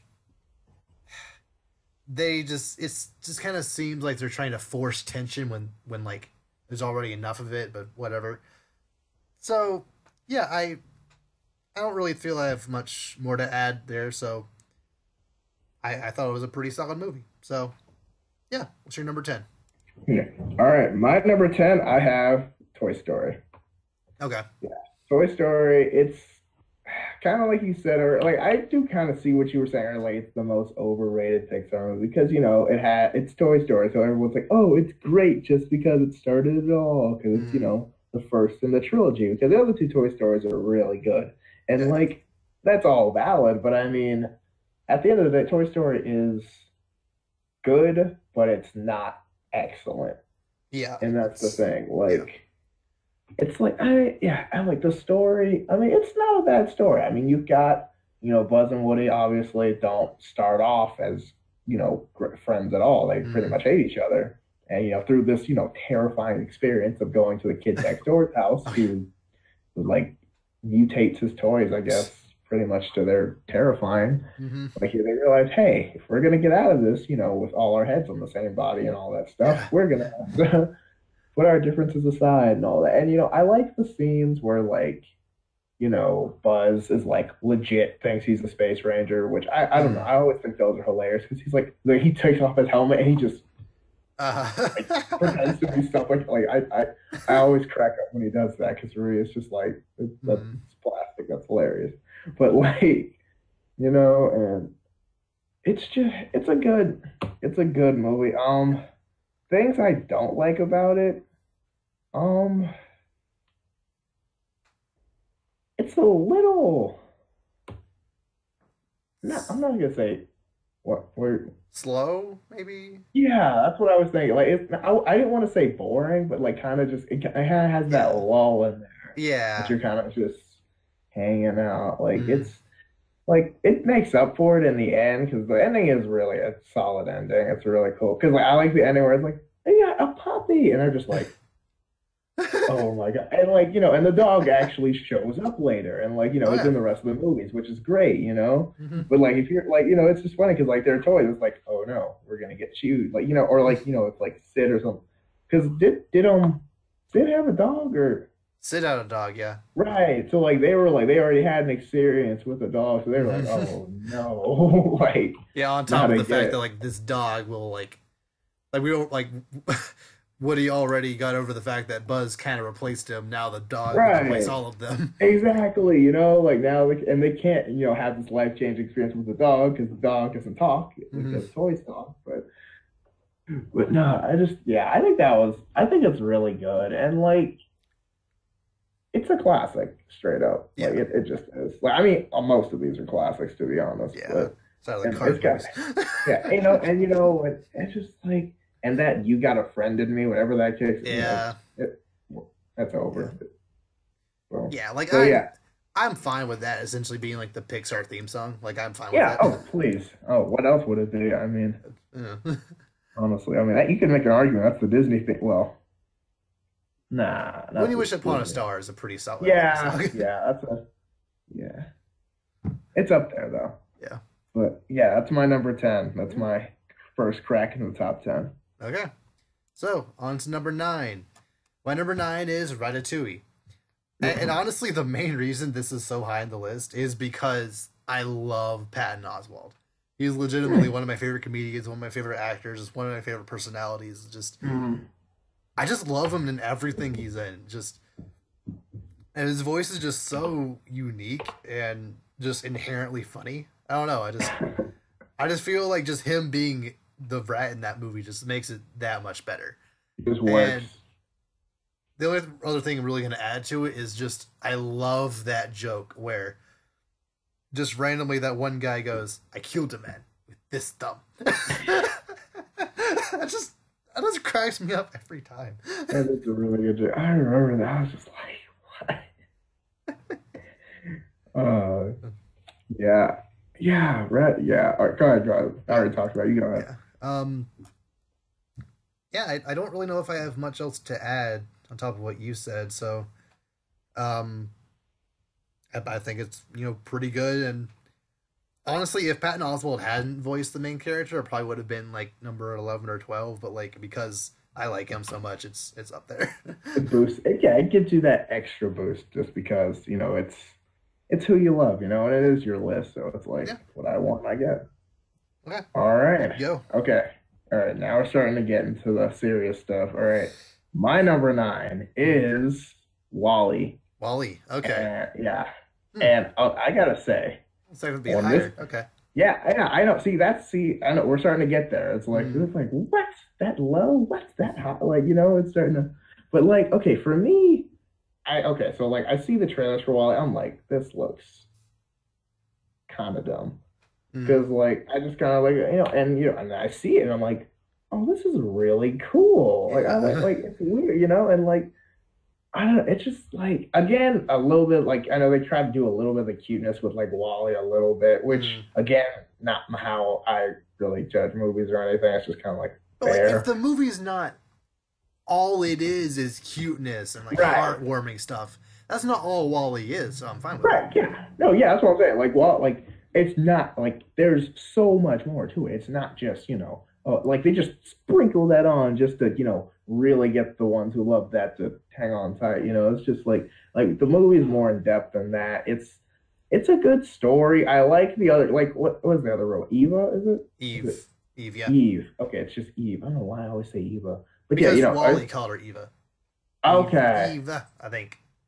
Okay, so that makes sense. Because I don't know why. Because like for years I was like, it's just Eve. I'm like, sorry, fandom. Like like, but no, it's just like she's a really. I think it's like, and it's weird because like they're robots. They're very one dimensional, but they Mhm. have so much Oh character, yeah. and that's so powerful because like there's like it's one thing to tell stories through characters that you can see their emotion, but when Hmm. you can feel the emotion of a character who basically doesn't change, Doesn't like have dude, real. Doesn't have emotion because of a robot. right? I mean, literally, the most emotion he can show is like a lower or higher pitched like beeping sound. Hmm. Like that's about it. It's Yeah. like R2D2 basically. Like, Yeah. but it works for some reason. It just really, and you Yeah. can feel everything they're feeling through the movie. Through the good times, they're just wow, and it's like wow, like it's Hmm. just like I feel for like it's like I feel for you, buddy. It's okay, like. But yeah, Wally. I mean, good movie. Still not the greatest in my opinion, just Yeah. because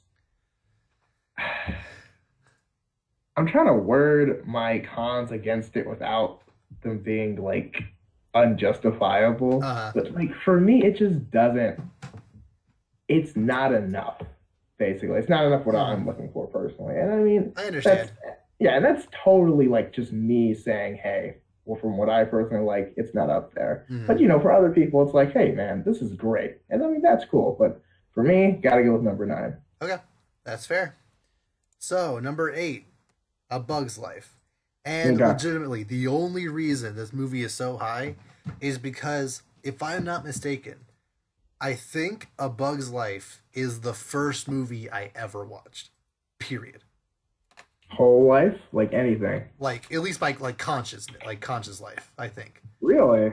Yeah, like some of my first memories are watching this Okay. movie. Okay, what was So my first? with that in mind, and nostalgia is among the most powerful forces in the universe. This is true. I cannot help but just love this movie.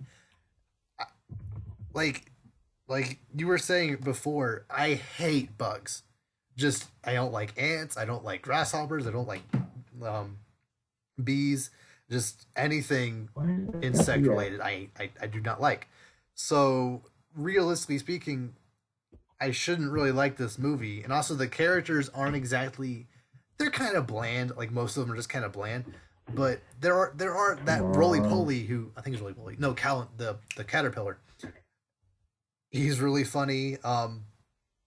The two are they roly poly? The two roly poly twins. I do really like them. But outside of those two, I guess characters, everyone else is just kind of But I really like Hopper. I like Hopper's voice a lot. He might be my second favorite Pixar villain. So, but yeah, if it wasn't for the fact that this is the first movie I ever watched, it might be lower. But because of that, I just have a fondness for this movie. So yeah, I know. Hmm. Yeah, I mean, it's hard to like. It's like really like I know you said your first movie, like the first movie really just like oh, like the first movie you really enjoy, and like for me, like the first movie I ever remember watching was Prince of Egypt. That's a great movie. In the day, That is a and good movie. yes, oh yes, like that is all movie that's up there. But like that, like and that, like it's just the power that has like that, especially going. It's just a part of you. It stays with you for a long time. So like, I think that as well as just like the Apple gives it the extra. So like, movies may actually be more entertaining, but just because of those factors, you just can't put it over it. Oh yeah. Okay, so what is your number 8?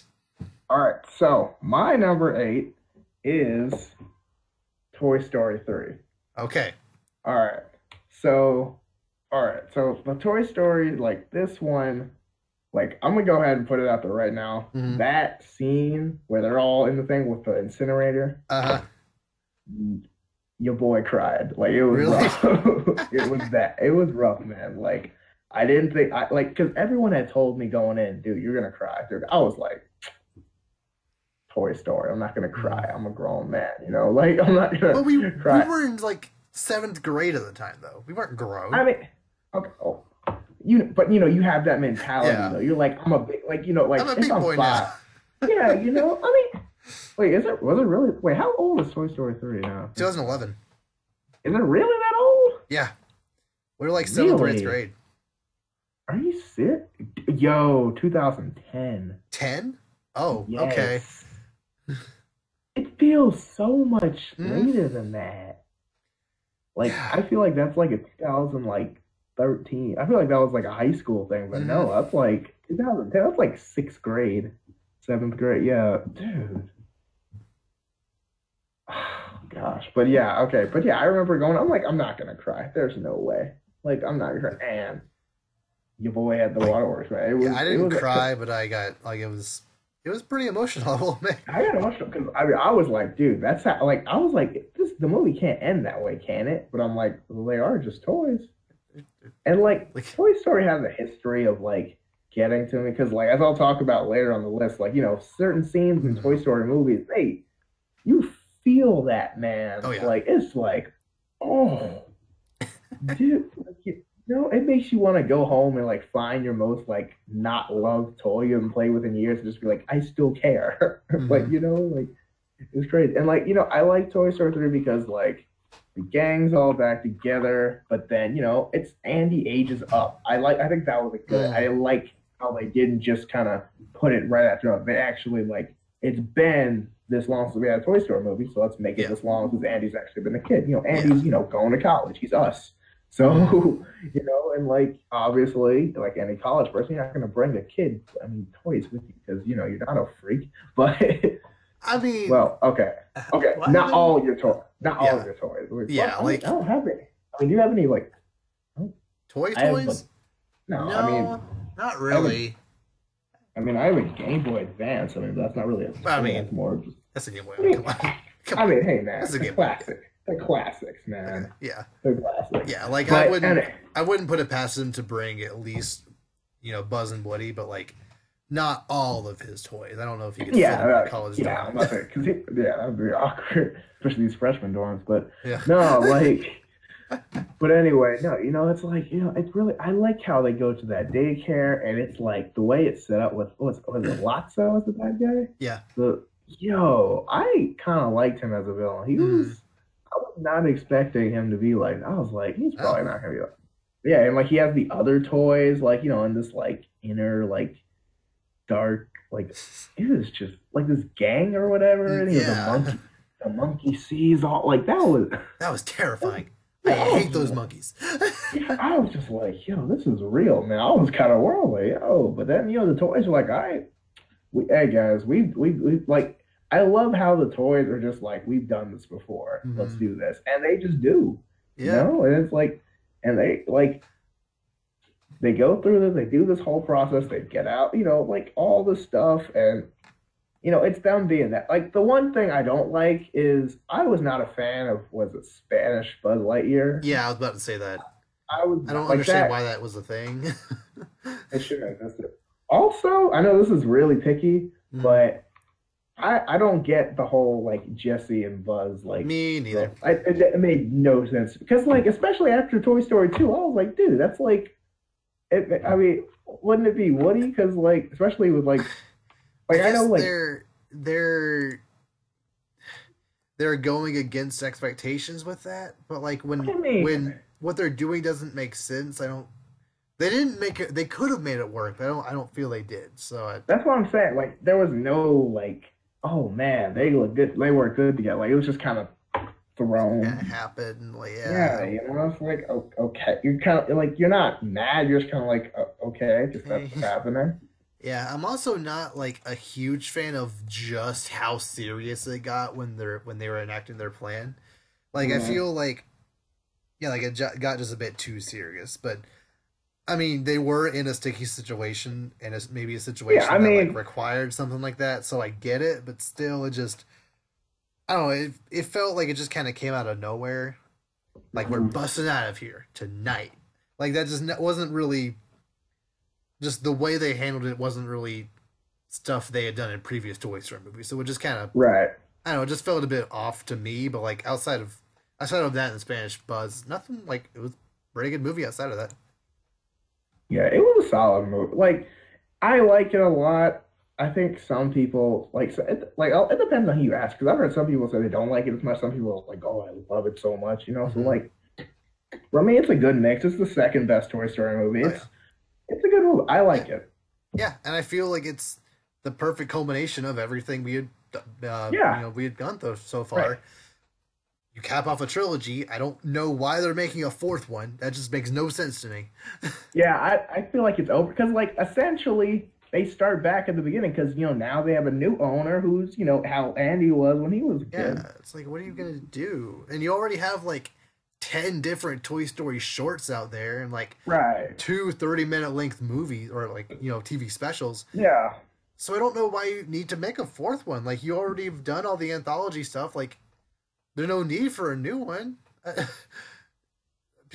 don't know. That's the thing. I don't know. I mean, at the end of the day, they are just trying to make more money, I guess. But I mean, or maybe it's for the Kingdom. I mean, maybe it's for the Kingdom Hearts thing. You know what?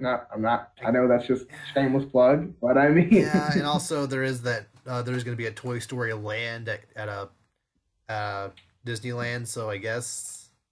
Yeah, and there's going to be a Toy Story World in Kingdom Hearts. It's gonna be so. Okay, sorry. That's all. That's all I'm gonna say. But I had to put it out there. But yeah, I mean, it's a great movie. Yeah, I remember it coming out, and I was like, oh, I wonder how this is gonna be, and I was not disappointed. Yep, so. Disappointed. Oh, that was my 7 too. So okay, cool. Okay, so now it's my 7. So your 7. All right. So my number 7 is Coco, the most recent one. Okay. All right. This thing was solid, I gotta say. Mm-hmm. It was different because, usually Pixar movies aren't huge on songs. Yeah. But, this is obviously, and that's kind of the premise of the movie, Yeah. He's trying to prove music is good. the thing. Okay, I'm gonna throw my con out first. Okay. The only thing I don't really like about it's kind of that cliche like music is you know how like the parents and everybody like they're kind of like discourage his music or which is Yeah, it's kind of like a Footloose situation. yeah yeah Hmm. yeah that's what I was thinking. I was gonna say like music footloose kind of so Mm. like it's been done 1,000 times but It's an easy it's thing to do.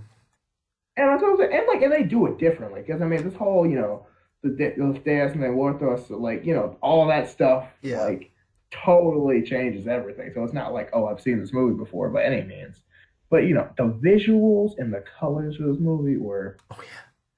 Oh yeah. Amazing. Like my brother like described it one time. Like this is his favorite Pixar movie, by the way. okay He described it as this feels like the first time in a very long time where where a movie was required to be CG in order to be made. Like yeah Moana, it's a great movie. It didn't need to be CG. You easily could have done everything in that movie just fine, maybe even better, with 2D animation. Same thing with a lot of other like Monsters University. It's not really okay or like other Pixar movies. More some of the more recent Pixar movies, even like Brave, um, Mhm. uh, What is other ones it? like that. You don't like really need to be CG, but just the way this world is built, it just the CG just really makes it work. So Right. yeah. Yeah, that is true. Because like because those were the two things I was really impressed with. Like the story was okay, but the music, because the songs are actually pretty catchy. Oh Like yeah. I was like, okay, they're gonna be okay. I'm like 2 days later, Yeah. humming the songs, walking to class. I'm like, okay, that's pretty solid. Yeah. And then like I said earlier, the visuals are like that's one thing I really like. If a movie or like a show or something has like visuals that just like, especially with color, that just Hmm. kind of like take your breath away. You're just like, whoa, Yeah. kind of like how I like how I feel with like okay, like Avatar when it Oh first came yes. out, like, Hmm. mm, bro, like So whoa, or gorgeous. like yeah, or like even I mean and I'll get to this later, but like even Inside Out with certain scenes, like Hmm. That's fair. the color, yeah, it was just like, man, that's like, this has got that. I know that's not a word, but you know what I Yeah. It's mean. yeah. I feel you. Yeah, I feel you. yeah, but yeah, Coco, the newest edition, but definitely a welcome one. Oh Very yeah. good, and kind of hoping for a sequel. Yeah. Like it's a movie that wrapped up very very nicely. So like a It sequel did. isn't necessary. Or like Yeah, I but I wouldn't it wouldn't be unwelcomed. right, that's what I'm saying. Like I'm not like it did. It's nothing like oh, it's upended, but like it's like hey, why not? Because I mean, Toy Story. I mean, kind of had that like sequels coming because we got that, but like a lot of the movies, it's one of those you can have a sequel, but you don't need to. Mm. Let's hope we don't have to wait 10 years for it, but Yeah. we'll Oh see. yeah. All But right, I so and I'll talk oh, about go more ahead. about Coco when I get to it. Okay, okay. So are we at six now? Yes, my number Okay, 6 is Wally. okay. This movie, on paper, this movie should be one of the most boring movies I've ever seen. Just Yeah, it starts off with like half an hour of just Wally roaming around this I deserted know, wasteland, and I he's know. just doing his own thing, like playing that like old classic '50s like musical. That like that song is just honestly kind of annoying. Like should be kind of annoying to me, um, and just the things he does just are. It's not like visually stimulating, which is the point. Um, Mhm. but just I can't explain it. And even like once they get to the ship, still it's a lot of stuff that in most other movies I would consider tedious and just kind of boring. Right. But this movie is just fascinating. Like it's just maybe it's because Wally is such a compelling character. Maybe it's because everything surrounding like every character surrounding Wally is are so good. Maybe it's just it's a this world they've created seems like actually, realistic, because I can easily see, 700 years from now, this is how humanity very easily could be. Yeah. But and just the visuals of what that scene where Wally and Eve are both in space, shooting around on the fire extinguisher, it's just so fascinating to me that just everything in this movie I just can't look away from it, and that's a really, really, that's a mark of a really good movie right there. Yeah, I mean, it's like, it just kind of like captivates you with like the simplest things they do, but you're just like, this is great for some reason, Yeah, and like I feel bad for even like considering this movie as even like potentially boring, because like I know it's not. It's not. Yeah, it's a good one. All right. Yeah, that's good. Yeah, so you're 6. All right, my 6, Monsters Inc. What? Yeah. 6? 6, dude. I know. 6? I know. It was tough. Dude. I know it was tough, but it had to 6? happen. I know, man. I know. Okay. I mean, we're in the top 6, man. It's got to go down. It's got to go down. So like. All right, so Monsters Inc., as everybody knows, is a classic. It's a great movie. Yeah. It is one of the Pixar standards, as you will.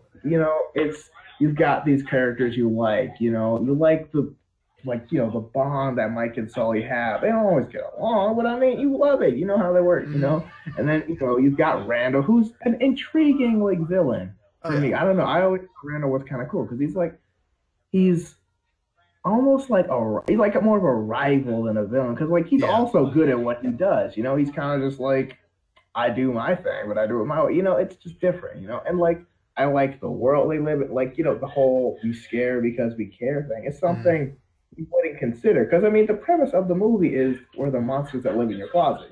It's like you would be considered the bad guys, but really they're not, which is crazy. It's just kind of, I don't know. It's just. There's a lot in that movie that I really. It's like universe I want to explore more of, and just not the way we did. Yeah, it's like I don't want to learn about I want to learn about I want to be like live in their world. I don't want to be just limited to their workspace. All of that was cool. Just imagine what the urban areas of this world are like. Just all that. That'd be amazing to see all of that. But yeah. Oh yeah, this is a good movie. I'll talk about it more once. When we get there. Yeah, and I mean, let's see. What else? Okay, I want to talk about it. Okay, you had. Fine. At 13, okay. So you can't be mad. I'm not mad. I'm just surprised, really. I mean, all right. I'm just saying, if you can have Up at 13, I could have Monsters. 6 isn't disrespectful. I know. It's just, off the cusp of my top 5. That's not come on. All right. But you know what? I can't even. Yeah. I don't even know what else to say. I mean, we all know. Yeah. All right. Top 5 time. Top 5 time. My number 5 is Toy Story 2. Same. Nice. And I'll say this right now. The only reason Toy Story 2 is higher than Monsters Inc. is because Toy Story 2 is my childhood in a VCR. Oh my god. That movie has so many satisfying scenes and moments for me. It's just the jokes are so good. The timing, the emotional parts, really thing, the thing with Jessie and how her person, man, that was really touching. And and the thing is, the bad guy, I mean, I guess Al's the bad guy, but the other, the prospector or whatever. Yeah. He's not really a bad guy. It makes sense what he did. Right. I mean, he's a bad guy, but it's kind of that. Yeah, I'd probably do that too, possibly. Because I mean, remember, these toys are worthless without Woody. And for a good half of the movie, Woody's like, you know what, you guys are right. Yeah. I'm gonna have to go with you guys, and he has to get talked out of it. But this conflict he's going through, it's do I stay with my family? Because he knows that even though in the short term I'll be loved by Andy with my friends, like we're eventually gonna get Toy Story 3, where Yeah, we Andy's gonna don't, leave. we're no longer, he knows. But if he Mm-hmm. goes to the museum, not only do I get to be preserved forever, but I'm helping other people. So it's like, I mean, what do you do? It's Yeah. like, Like, I don't know. It's like, I don't know. It was just I found an amazing way to make such a such a confounding decision on mm-hmm. toys, but it makes so much sense, Yeah. and it's just, Yeah. I feel yeah, like Toy Story 2 is all of these characters at their best, which is, I mean, yeah, like I said, I didn't really love Woody in Toy Story 1, and I feel he was a bit too serious in Toy Story 3, so yeah, I just feel like every single character was just bringing their all. And for this to only be the third Pixar movie and for it to be yeah. like this much better than Toy Story 1, I mean, that's really impressive. right, because I mean, they haven't been that long. They've already just leaps and bounds about and where they're going, and like, really, that's what a lot of too. Because like Toy Story 2, for me, it's like this is like, because they did this. This is what, 98, right? We Yeah. said. So like, I mean, this is knocking out of the park early, and Uh, I'm just like, dude, I'm like, like, they really got it. Just like, okay, Pixar, I see, like, it's really good, and just the characters you like, yeah. because like, they add Jesse, they add Bull, like all the characters they add are great characters. You see Zurg, and like, there's some jokes in there, Oh, I like the love Mrs. Zurg. But yeah, the Mrs. Potato Head is funny, like. mm, And then the little what are the little alien things with the little yeah, yeah, they're like the their aliens. kids or whatever, which is Mm, hilarious. Like, you have saved our lives. We are eternally grateful. mm, Like, that whole thing, yeah. and even the beginning, like the opening scene where he's got the Buzz Lightyear video game, which I thought Mm, was real until the point where he got wasted at the end in uh, their glass, which I thought was hilarious. yeah. Oh, legitimately, the the only major complaint I have with this movie, and really the only like complaint period I have, Mm-hmm. is if you watch this movie before you watch Empire Strikes Back, this movie spoils Empire Strikes Back. Oh, with the whole "I am your father" buzz Yes, or whatever. I mean, but like Empire Strikes Back had already been out for like almost 20 years. I know, but like Pixar at that point hadn't really referenced other movies directly before. Yet all of a sudden, just kind of randomly, you throw in a Star Wars reference. It was just kind of jarring, I guess, is the best way to I say mean, it. maybe okay. I actually have heard like a theory behind that. Like one thing was because Phantom Menace came out the next year, right? Yeah, So like maybe that was them trying to get Star Wars Disney back. didn't So own either studio. I know. But I'm just saying, in general, they're just trying to like get more relevance with the times, because I know Star Wars made a comeback, so everyone's gonna be like, "Oh, you don't know about Star Wars? Here, catch these three movies." Like, like, Mm, I don't know. That's just something I heard. I take it or leave it. I yeah. feel like you're gonna leave it, but I mean, it's just no. I mean, it's just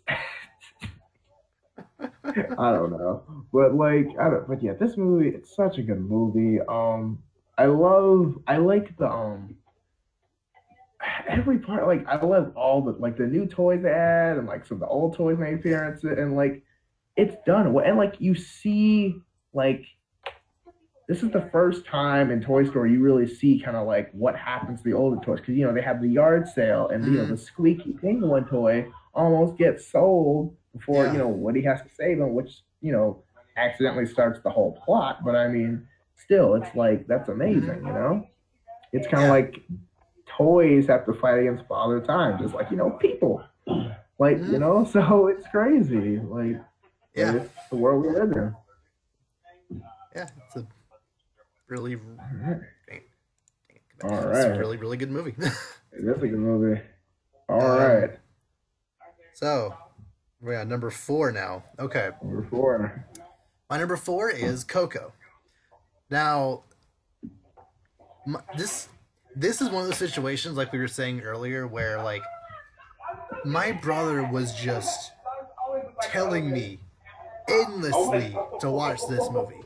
Mm-hmm. And like, I was going to watch it eventually. I just didn't want, like, last winter there was so much stuff coming out. I just missed it, and I was really sorry, but like I just had to miss it. Right, and you're busy. We watched it in the campus theater in Spanish, actually, because it was dubbed fully in Spanish. And what? I could read subtitles fine. I watch anime, I'm fine. So like, even in Spanish, not even like watching it not in my native language, I still adored it. It's a great movie. Wait, so you saw it? Have you seen it in English before? Yeah. For Easter, my parents always get me and my brother like a DVD of some kind. Okay. Usually the most recent Disney movie. So they got us Coco. Okay, so we watched it with the cool. whole family in English. So that was okay, cool. Yeah. And I legitimately was not expecting to cry at this movie. Because, I'm not like I'm emotional in some aspects, but like, Right. there's never really been a movie or a game or TV show or whatever that's really made me like teary-eyed. Coco, like, I knew it was coming too. Like, I braced myself. Yet this movie still, even in Spanish, I cried enough to get my glasses wet, essentially. Oh man. Yeah, and then even again when we watched it in English, like I still kind of like got misty. Like, Like it was. You're just like, because you feel it still. It never really goes away. It's like. Yeah. Oh. And like really the main complaint I have with it is the twist is really predictable. Like as soon as you hear like, oh, this guy is my father, like I have to go find him. It's not him. Like it's clearly not him. That's what I'm saying. I was expecting like almost like you think it's a twist, but it's actually a different twist kind of going in. Because I was like, okay, they're not gonna just do that. And I'm like, okay, but I was hoping it was something else, but it's fine. But I mean, that's just one thing though. Like the movie by far makes up for it. So it's it's visually stimulating. The music, I really like the music. I like every character involved. I like just the world they built. I like how this is really like the first Pixar movie like really based on reality, and they do it pretty darn well. And also, unlike with Brave, I feel like they really got the character models for the people down right. Like they had, like every person had kind of exaggerated features, so I felt like it worked as a CG movie as opposed to something like Brave where they're just people. So just everything about the movie outside of the twist, which I mean, it's a kids movie. Like you're gonna have certain aspects like that are just kind of predictable, but like it's fine. So it's a really, really solid movie. So I highly recommend it. Yeah, please go check out this movie if you haven't. All right, number 4, Finding Nemo. Number 4. What? Yeah, I know. Number 4? I know. Hey, man, Okay. I know. Okay. But look, all right, look, it's number 4. I mean, that's still, I know, the but top still. tier. But it's the top tier. Like, what do you want from me? I want your list to be exactly like mine. That's why. Well, then, what was it? If you put Inside Out, okay, then we'll put. Okay. We'll find about that later. You don't need to bring that up. No. Okay. No, I know. I'm sorry. I don't know. I just like that movie. Okay. But all right. Clearly, but anyway, top 5. we're talking about Finding Nemo. Yeah. But yeah, I mean, Finding Nemo, amazing movie. The character development, like the growth of both Nemo and Marlin as they're going through this journey, find each other is huge. Because Marlin goes from this like, hey, don't go. He's that parent, that super helicopter parent. Yeah, like that parent, hint my parent, but like, don't go too far, Nemo does, Nemo, and naturally pushes the kid farther because he's such like that Yeah. kid, instead of, he gets the like ocean equivalent of like the white van when he gets like Yeah. captured, That's a good way of describing it. yeah, he gets stolen, and Marlin has to become this, crazy adventurer in order to have any chance of finding his kid, and Nemo in order to, kind of adapt to the realization as I've just been, stolen from my family, as I have to, grow up kind of, and what like and like the scene, like for me, the fish tank scene where like the first time dude almost dies, like straight up would have been like wasted. And he's like, you know what? I'm doing it again, but this time without without coaching, without help, anything. And like that shows a lot of toughness because he put it all on the line, dude. I'm like, dude, this is a kid who's like, no, I'm going, and and he does it, and I mean, for me, that was a big moment. I was like, yo, this guy, this fish guy, like, business. this fish is gonna be something, which is why I was so disappointed. Yeah, that the sequel's not about Nemo, because Nemo's growing into this. I wanted like, because it's kind of like, I know this is like totally random, but it's like this like Dragon Ball, because like Gohan kind of gets like a little cool, but then like Teen Gohan's like the man, and then Gohan grows up and is like, really, dude, you're this guy. But like it's like I'm really expecting Nemo to, like, when Nemo gets older, like Nemo's gonna be kind of awesome. And there's still time to make it a trilogy. I know, and they should. I don't know if they will, but I would be okay as long as it's about Nemo. Or maybe Marlin again, but mostly Nemo. Nemo. But yeah, and and go back to Marlin. He, this guy was afraid to go out of his own house without looking 4 times. Goes from, facing down sharks and jellyfish and all this. He's a folk hero. By the time he gets to the end, look, the seagull or whatever I was talking about. I'm like, all these. I love that scene where like his story is getting passed through like all across the ocean. Like everyone's talking about it, like he blows my that's so amazing with you, Jesus. And like the swordfish are like fighting with the sword, which I love that scene. And like like and they go through so much. And then Dory's Dory, like really funny, good comic relief, and she does like the I speak whale, and then you got the sharks who are really cool. Oh yeah, I love Bruce. It's the ocean. Oh my god. And they have their like I accidentally ate my friend. And he's like, oh my god, like that's a person. And just like, oh my gosh, like that could have easily been me, like. And then they got they go through so much, and Darla. It's such a good movie. And then even after they escape and he finds Nemo, he almost gets got again. So it's like I don't think there's a character in that movie I dislike. No, honestly, the only character that I was a little not okay with was the one of the characters in the fish tank. It was the like germaphobe one. Oh, okay. He wasn't bad, but he was just like, okay, yeah, like I get it. Like I don't know, like the other ones, like I like the starfish guy. I like the like one who thought she had a twin when it's a reflection because she's like, weird, but I don't know, and like the old man, like angelfish, but overall, Finding Nemo, good movie. Yeah, good movie. Okay, so my number 3, Monsters Inc. Where it should be. Right. According to you, maybe. Yeah.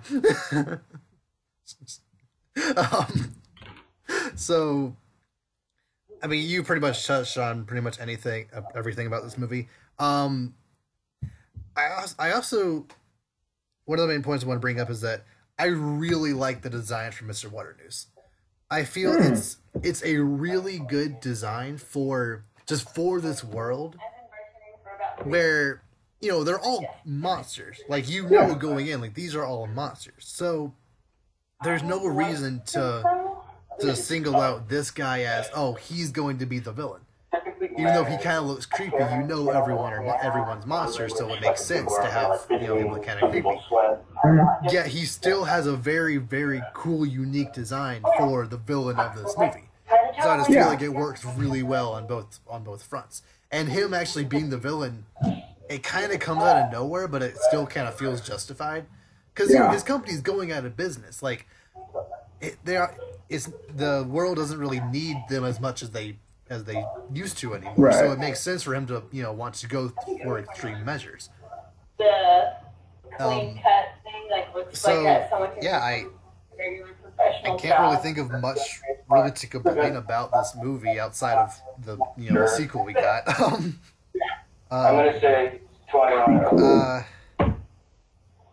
Yeah, I really like Sully's character. John Goodman is another one of my favorite voice actors, or actors in general. And just his and Mike Wazowski's.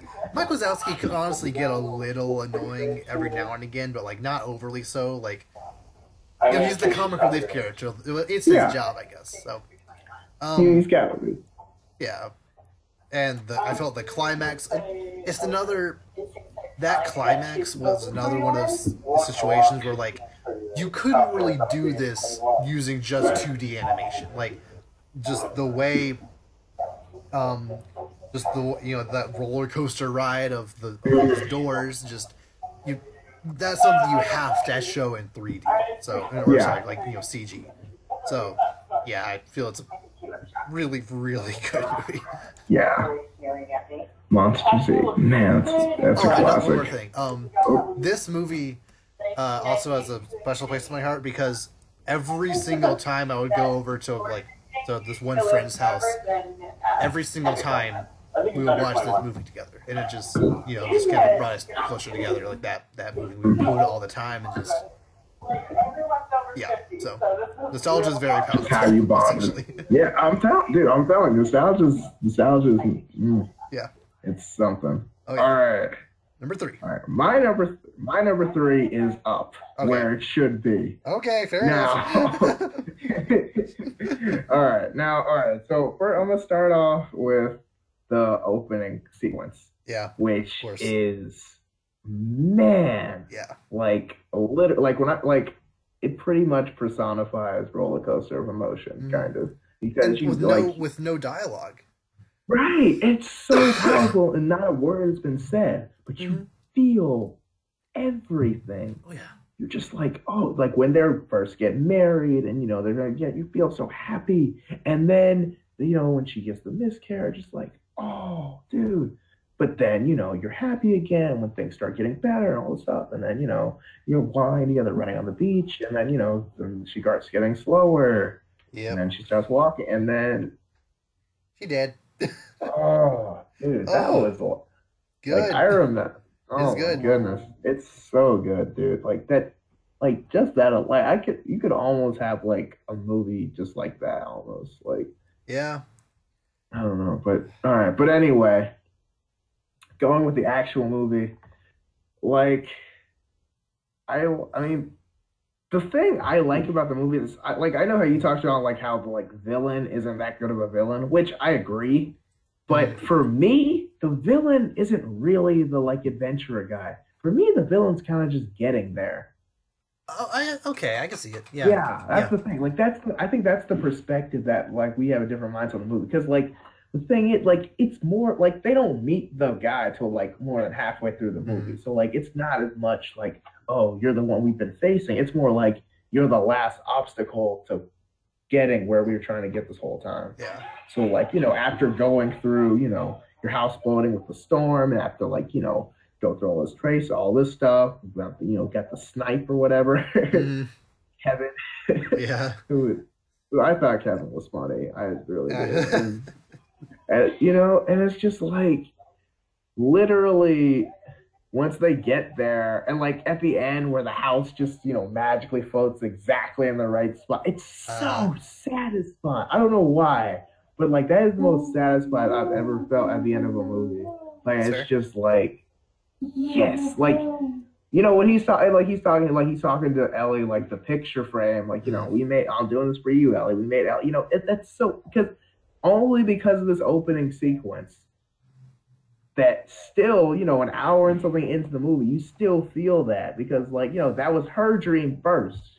And it's like before he ends up dying, he's gotta do it. It's gotta be done.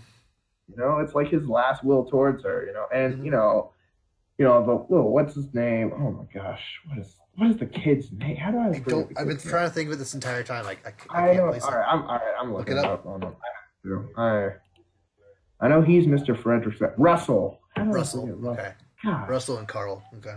Yeah. Okay. So I like Russell for two reasons. One, I have a friend who looks like Russell.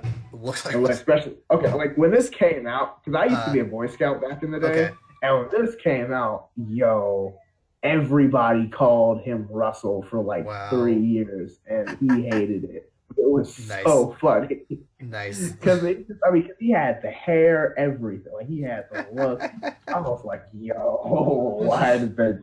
Like, Pixar showed up to your house and be like, I want your son in my movie. Like, it was great, And he's like, and it's just funny because he's trying to help. He's like, can I help? Like, he's reading. He's like, maybe I can help you wash the street. And like, the house, 10 minutes later, the house floats away, and then you just keep that awkward, like, knock on the door. He's like, what? And then he's just out. And then he's just out there. He's like, please let me. And then he just goes, no, close the door. Okay, fine. I'm not a monster. Like, you know what I'm saying? Like, I was so sad. Like, he just closed the door. I was like, oh my God. This kid died. Oh my God. Yeah, but I mean, for me, it's one of those, like, journey film. Like, the journey is the antagonist more than the actual antagonist. So, like, that's why I value that a lot more. But, yeah, Up is awesome. I like the idea. Yeah, it's a good movie. Characters. I just didn't enjoy it as much as you did, clearly. That's fair. Everyone's got a difference. But, yeah, that's my 3. Okay. So, my number 2, Finding Nemo. So, like we pretty much touched on everything. It's one of those movies that, like, this movie is my childhood. Like, it's one of the movies, one of the first movies I ever owned on VHS. Just another one. It's just like Monsters Inc. There's not a single character I really dislike.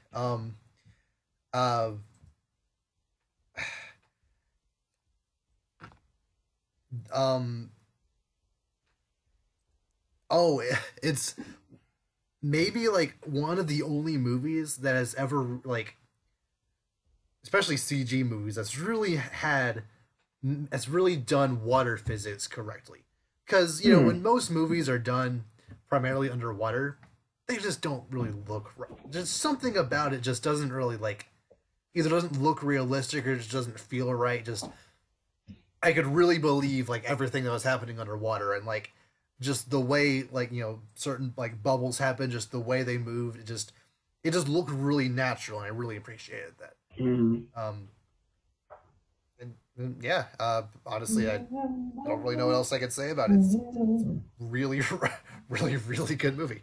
Yeah. I like how you brought up water. Okay, with the water physics, was a lot of that, like, more part of the ocean scenes or, like, the fish tank scenes? Did you really notice that? Ocean, I think. Okay. Yeah. Yeah, because, like, I'm trying to think of, like, scenes that were applied to, and, like, just because I don't know. I don't know, because I mean, some of these movies I do kind of want to come back and see with, like, now that I'm, like, older, want to come back, because, like, some of them I did rewatch, but some of them I still haven't seen since I was, like, at least, like, I haven't watched Finding Nemo in, like, a couple of years, and I really that's what I'm watch it. Saying. So I'm like, maybe I'd notice things now that I'm smarter, because, like, I feel like that's sometimes the reason why I like some of the newer movies better, because, like, I'm older now, and I'm like, that's not really fair. So it's like, Yeah. But, yeah. All right. So my number 2, as you can probably guess, is Inside Out. Okay. Now. Oh, I was so worried. I have standards, but, like, all right. But, dude, okay. All right. So here's my thing about Inside Out. Okay. I love this movie for 2 reasons. One, because they do something so simple, but not really done that much, but they take it on a really big level. Because, like, this whole, like, like, everyone has the whole, like, oh, you've got voices inside your head, or, those little people. But, like, they're literally like, all right, we're going to make individual characters inside another character. And the thing that, like, and this is going to sound dumb when I say it, but, like, the thing that I love about it is, like, character development inception.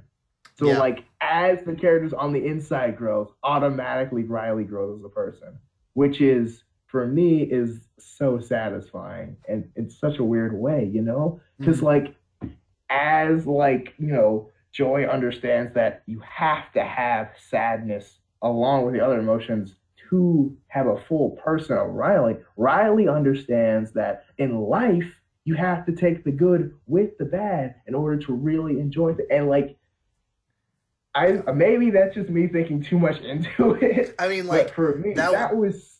I mean, those two characters going through the journey was her emotions personified. So, like, that's why that happened. So, like, it flows very well. Yeah, you're right. That's what I'm saying. Like, the story, it's so, like, everything lines up really well. It's really good. I like the colors when they're in, like, the different dreamscape stuff like that are really good. The scene where Bing Bong sacrifices himself and gets erased, doesn't die, erased from memory, which if you think about it, is worse than dying. Yeah. Because then you don't exist. So that's crazy. And you can't get brought back from that. Nope. So it's like, no Dragon Balls, no nothing. Like, you're done. Like, but it's just like, I don't know, man. Like, it's just I don't know. Like, that for me, and just how much, like, and the writing's really good. And I like you said, I like the scenes where, like, you can see it in the parents too. So, like, everyone has, and, like, although everyone has different personalities, they all have the same core, like, emotions. Yeah. And that's the thing. Like, and you can tell, depending on the person, which emotions are stronger than others. Because, like, for Riley, Joy's in charge. But for some of the other parents, like the parents, different emotions are in charge, which tells a lot about their personality. Yeah. So you can tell, like, not everyone's on the same wavelength. Because, like, for the mom or something, like, disgust or something is in charge. For the mom, sadness was in charge. Right, that's what I'm saying. Yeah, that's what I'm saying. Like, like, they all, it's different because they have different, now, and I don't know. Like, for me, that was just great. Yeah. Like, because I think about that kind of stuff. And, like, I really dissected a lot about this movie after I watched it. And the more I looked into it, the more I loved that concept. And I think that's something they can totally run with. Yeah, that's fair. And, yeah, and I know that's this is why this is my list. Because the only reason it's this high is because that's what I personally feel about it. I know it's not actually 2 in terms of what it should be, but for me, it's, like, on that level because that's how much I enjoy and how satisfying it makes me. Okay.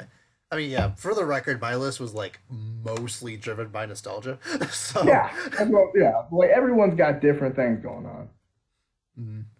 Yeah, so yeah, but, like, I mean, it is a really good movie, so I understand why you like it so much. It just didn't grab me in the same way other movies did. Yeah, and that's just, I mean, we're different people. That's what I'm saying. Yeah. However, if you've been keeping track, you know what our number 1 is. 3, 2, 1. The Incredibles. Oh. I mean, honestly, where do we start? I mean, I don't. I mean, what else could be number 1? Like, I mean, it's Incredibles. It's so. I mean, the thing I like the most about it is, well, one, as obviously, since we're nerds, we love superheroes. That's what we do. But it's such a different take on, like, superhero at certain point, because, like, it's the, like, it's the different things about, it's like, they're not super all the time. Kind of like how he says in the beginning with those opening interviews, like, no one wants the pressure. Like, their regular lives a little bit, like, stuff just like stay safe for 5 minutes. yeah, like, these are real questions. Like, these are real questions. Like, I just cleaned up this mess. Like, do I really have to go back out? I want to go home. Like, and just, oh man, man, oh man, like it's I don't even. I'd like the. I mean, the villain makes. I mean, okay, so What? okay, so a little. Okay, so some. Okay, so here's the funny thing is that somebody pointed out to me Hmm. that basically, basically, the villain is like Killmonger and Syndrome are kind of similar. Huh. Which is Okay. something that now that someone said to, I was like, okay, I can see that because as a kid he was kind of like, I mean, it's not the same, but it's Yeah. very similar because he grew up his whole life with his mission to destroy a specific person, or in this Hmm. case, a superhero and his family. So like, he builds all this, and Syndrome does it different. I mean, he obviously does it differently because he With goes the through giant all robot. these, yeah, I mean, yeah, because I mean, it's what you do, you giant robot. But I Yeah. mean, I don't know. It's just crazy how like he goes through all this stuff to find other superheroes, not to like do anything, just literally to make monsters to kill Yeah. him. To So that, systematically exterminate them by creating the perfect robot. I mean he commits genocide on superheroes Hmm. just to get revenge on Mr. Incredible. Like it's not like he hates superheroes. He loves superheroes, Yeah. but he's so He is so jaded driven. That's that what I'm like saying. He's so driven to destroy Mr. Incredible. He will commit genocide against the other heroes hmm just so it's good enough to destroy him, which is ludicrous. But yeah. it's like, dude, +5 villain points for you, sir. Like, that's pretty crazy. Like, oh man, and he's actually really cool. It's not like his tech and stuff is super cool. Like Hmm. I still think the like what is it? I don't know what he called it, but like the finger point thing that just stops Hmm. or whatever. Like I still think that's one of the coolest things ever. Oh Because yeah. literally, how many times have you seen something fall? You're just like, no, we'll have none of that. Let's No, no, put that no. back. Like no, Let's no, no. not do this right now. Yeah, it's like I don't feel like doing it. Like, and I love the family dynamics Oh too. yeah. Like it's I mean that's the really big part of it. Because like one of my favorite scenes in the whole movie is the scene again, a scene with no talking, Hmm. but it's the one where the music plays and he's like The working out, montage. gets Yep. yes, that's so sad. It's so satisfying because he gets more in touch with his family. He's doing better at his job, which is a different job, but still making more Yeah. money, better car, getting in shape. His wife Hmm. loves him. Like, is so sad. It's so good. Like that's. I was like, Yeah. yes. Like, oh gosh. All right, I'll let you talk some. Go. I mean, you said most of it. Just, I know. I'm I sorry. I'm mean, we sorry. like it's another one of those movies that like this was my childhood. I think this might have been actually Hmm. the first DVD I ever owned. Um, maybe was that 2006, 6 or 7ish. Yeah. I So, think um, that's all that, isn't it? 2004. oh, really? I keep thinking it's Yeah. later than that. Oh well, but Ah, still, 14 yes. years. Oh wow, we're getting the sequel. Let's go. It's just, Fine. About time. and of course, I love Frozone. Just, oh, Mm. Sam Jackson is the goat. Let's be real.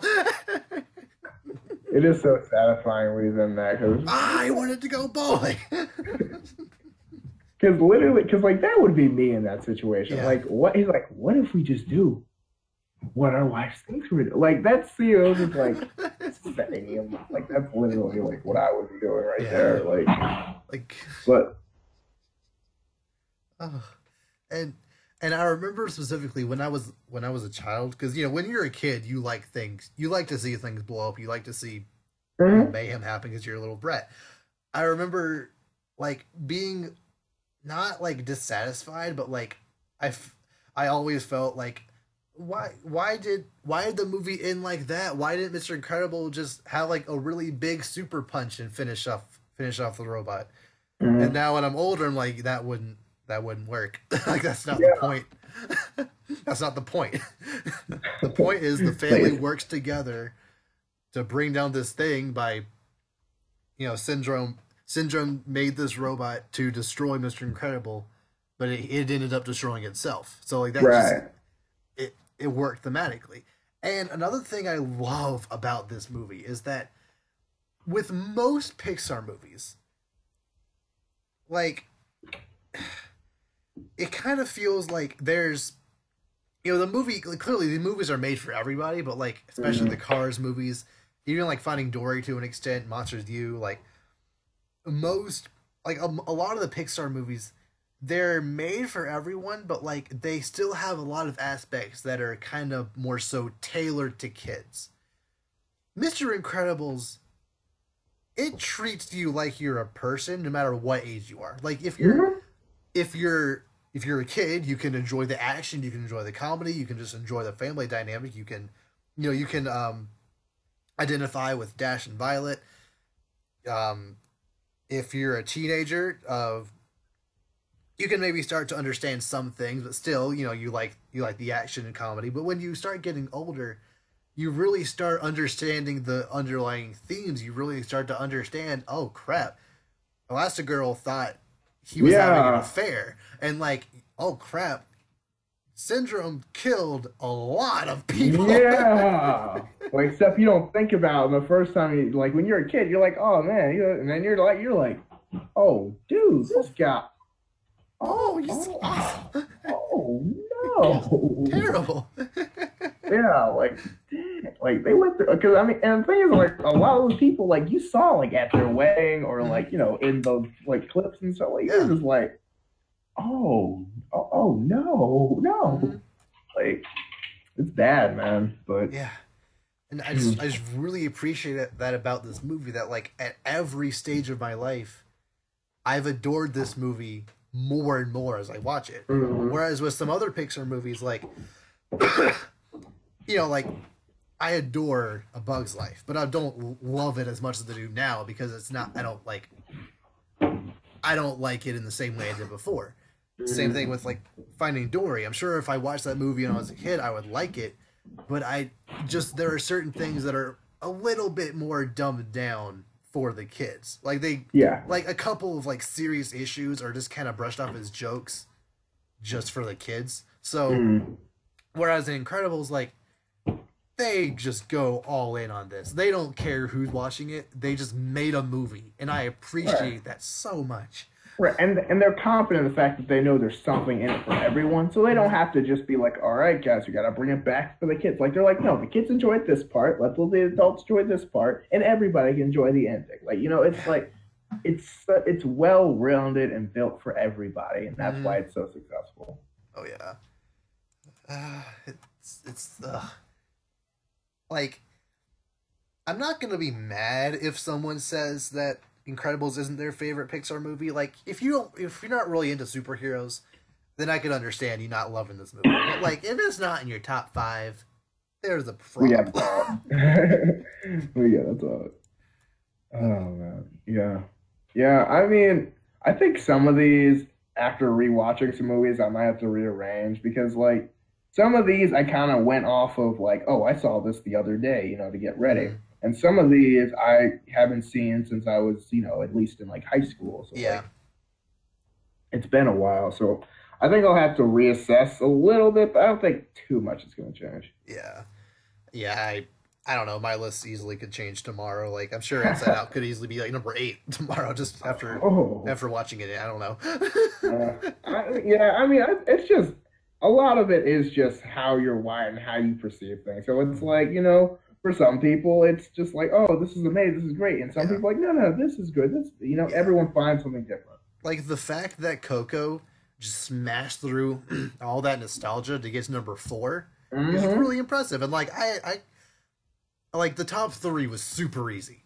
But, like, I knew number 5 was Toy Story, which was weird. Like, I knew number 5 was Toy Story, but I wasn't sure what number 4 was, if that makes sense. Interesting. Or Toy Story 2, rather. But, like, number 4, I was like, is this Coco? Like, I weighed it against everything, like, before, next to it, everything else on the list. I'm like, yeah, I think it is. Like, it's objectively, like, one of the best Pixar movies. So, yeah, I feel like it deserves that spot. And I honestly believe, like, from the bottom of my heart, that Incredibles is the best Pixar movie. Yeah. Like, you have any reason to say otherwise? I mean, basically, the reason I think it's the best movie is because, like I said earlier, it's one of the few movies that, I mean, it really goes all in on everything for everyone. You know, like some movies, but like it goes all in on the family dynamic. You really feel in this, like you're in this family. It goes all in on like the seriousness of like, you know, like she's telling the kids in the cave, like, these bad guys aren't like on Saturday cartoons. Yeah. They are going to kill you. Like they've killed many others because these are not good people. They're bad men. Yeah. Like it's very serious, but at the same time, it still has the jokes of, you know, like, you know, the occasional throwaway jokes and you're like, ice for you to drop by. Oh, never heard that one. Like how done he was in his voice. Like he hears that every day of his life. That's what I'm saying. It's like for me, it's like when someone says, like, hey Noah, where's your arc? And I'm just like, oh, you rat. Like literally just like kill me now. Like, oh my God. Like, you know, so it's like you feel that because everyone's been there, you know, like. Oh, and I love that scene where Mr. Incredible's talking to that old lady about like how to get around her taxes. It's like, I can't tell you to go see this one. That's HL, like, you know, like. Yeah. I love to help people. I don't know, go cry. Oh my gosh. I love the scene where he like right after that where he just throws his boss through like 8 cubicles, and he's just like, oh, maybe I should have done that. Yeah, and then you have the like government employee who I don't think is played by Tommy Lee Jones. He looks like Tommy Lee Jones. He does. He looks like Tommy Lee Jones. Yep. So much like Tommy Lee Jones. I'm just like, Kay, why are you in this movie? Are you not played by Tommy Lee Jones? That's what I'm saying. I'm like, what? This is so. Oh my God! I just thought that was so sad. I don't know. It's just like that. And I mean everything. This is how they're living normal lives. They're just trying to live normal lives, and you know everyone's growing into their own. Dash is like, oh, like with him with the principal, like because if I had super speed, I'd probably do that too.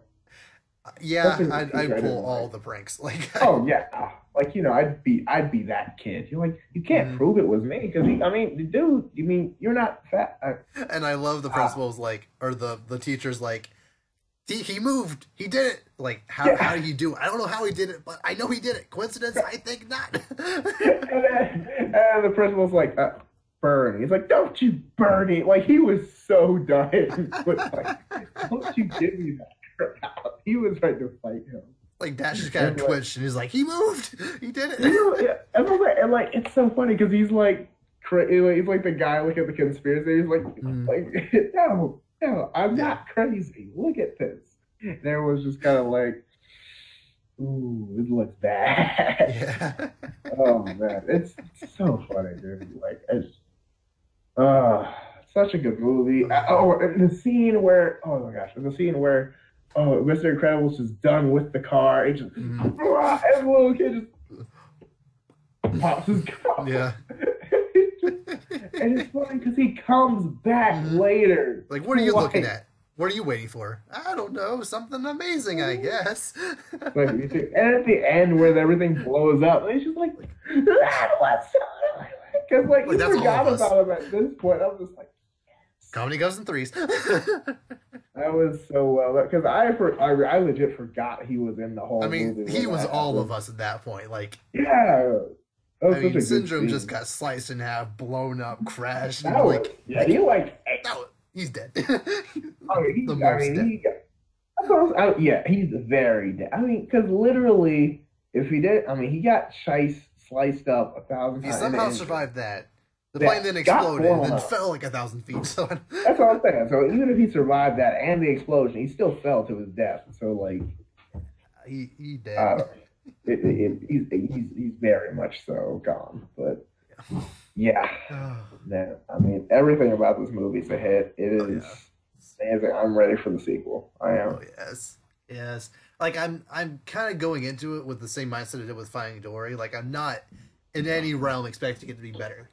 I'm not even expecting it to be on par. Like as long as it's just good, I'll be fine. Okay. If you set your expectations too high, you'll get a Last Jedi situation where everyone hates it because it wasn't exactly what they thought it would be. That is true. That's more. I mean, I think that was more because of the theories, though, not because of the hype. Yeah. Because I think that's different. Because hype, because with height, it's kind of more like Age of Ultron. It's not like you were hate it. It was just kind of like it wasn't as good as the first one. But with this one, it was like, oh, my theory was therefore this movie sucks, and I'm gonna boycott it because that's how it works. That's not how the movie Force works. But we'll talk about that some other time. Oh yes, we will. So, is there anything else about any of these movies you want to talk about? No, I think we can. Let me make sure.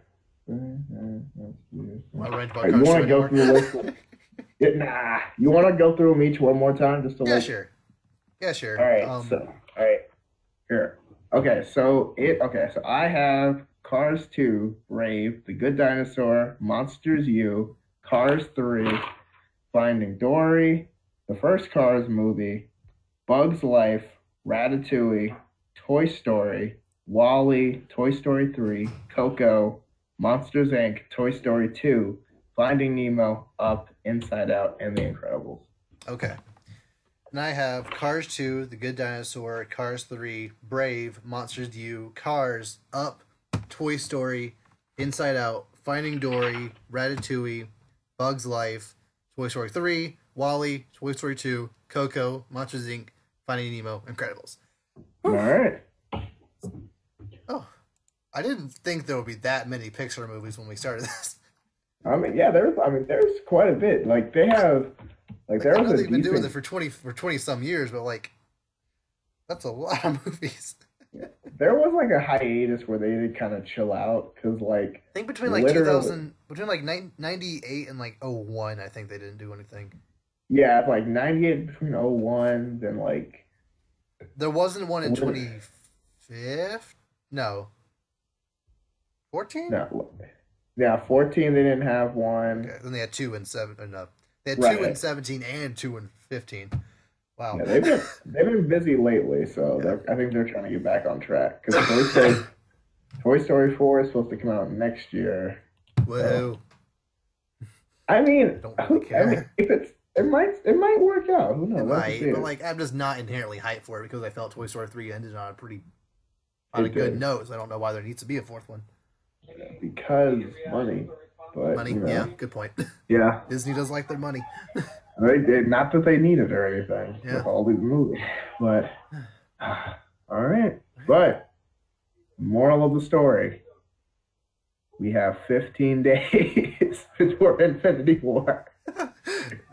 Yes, we do. Every podcast, even a year after it comes out, we will still bring up Infinity War. On this day, 2 years ago, Infinity War came out and the world shook. Like it's that big a deal, man. Yep. But more relevant to this list, we've got 2 months and 3 days until Incredibles 2. So boom, and then we will have 20, and then we will remake the entire. No, I'm just kidding. We will We can reference where it lands on the list. Yeah, that's the plan. And then just go from there. Yeah. And like any other updates, you can go from there. But yeah, it's pretty cool. Yep. But until then, we will see you all next time. Take care.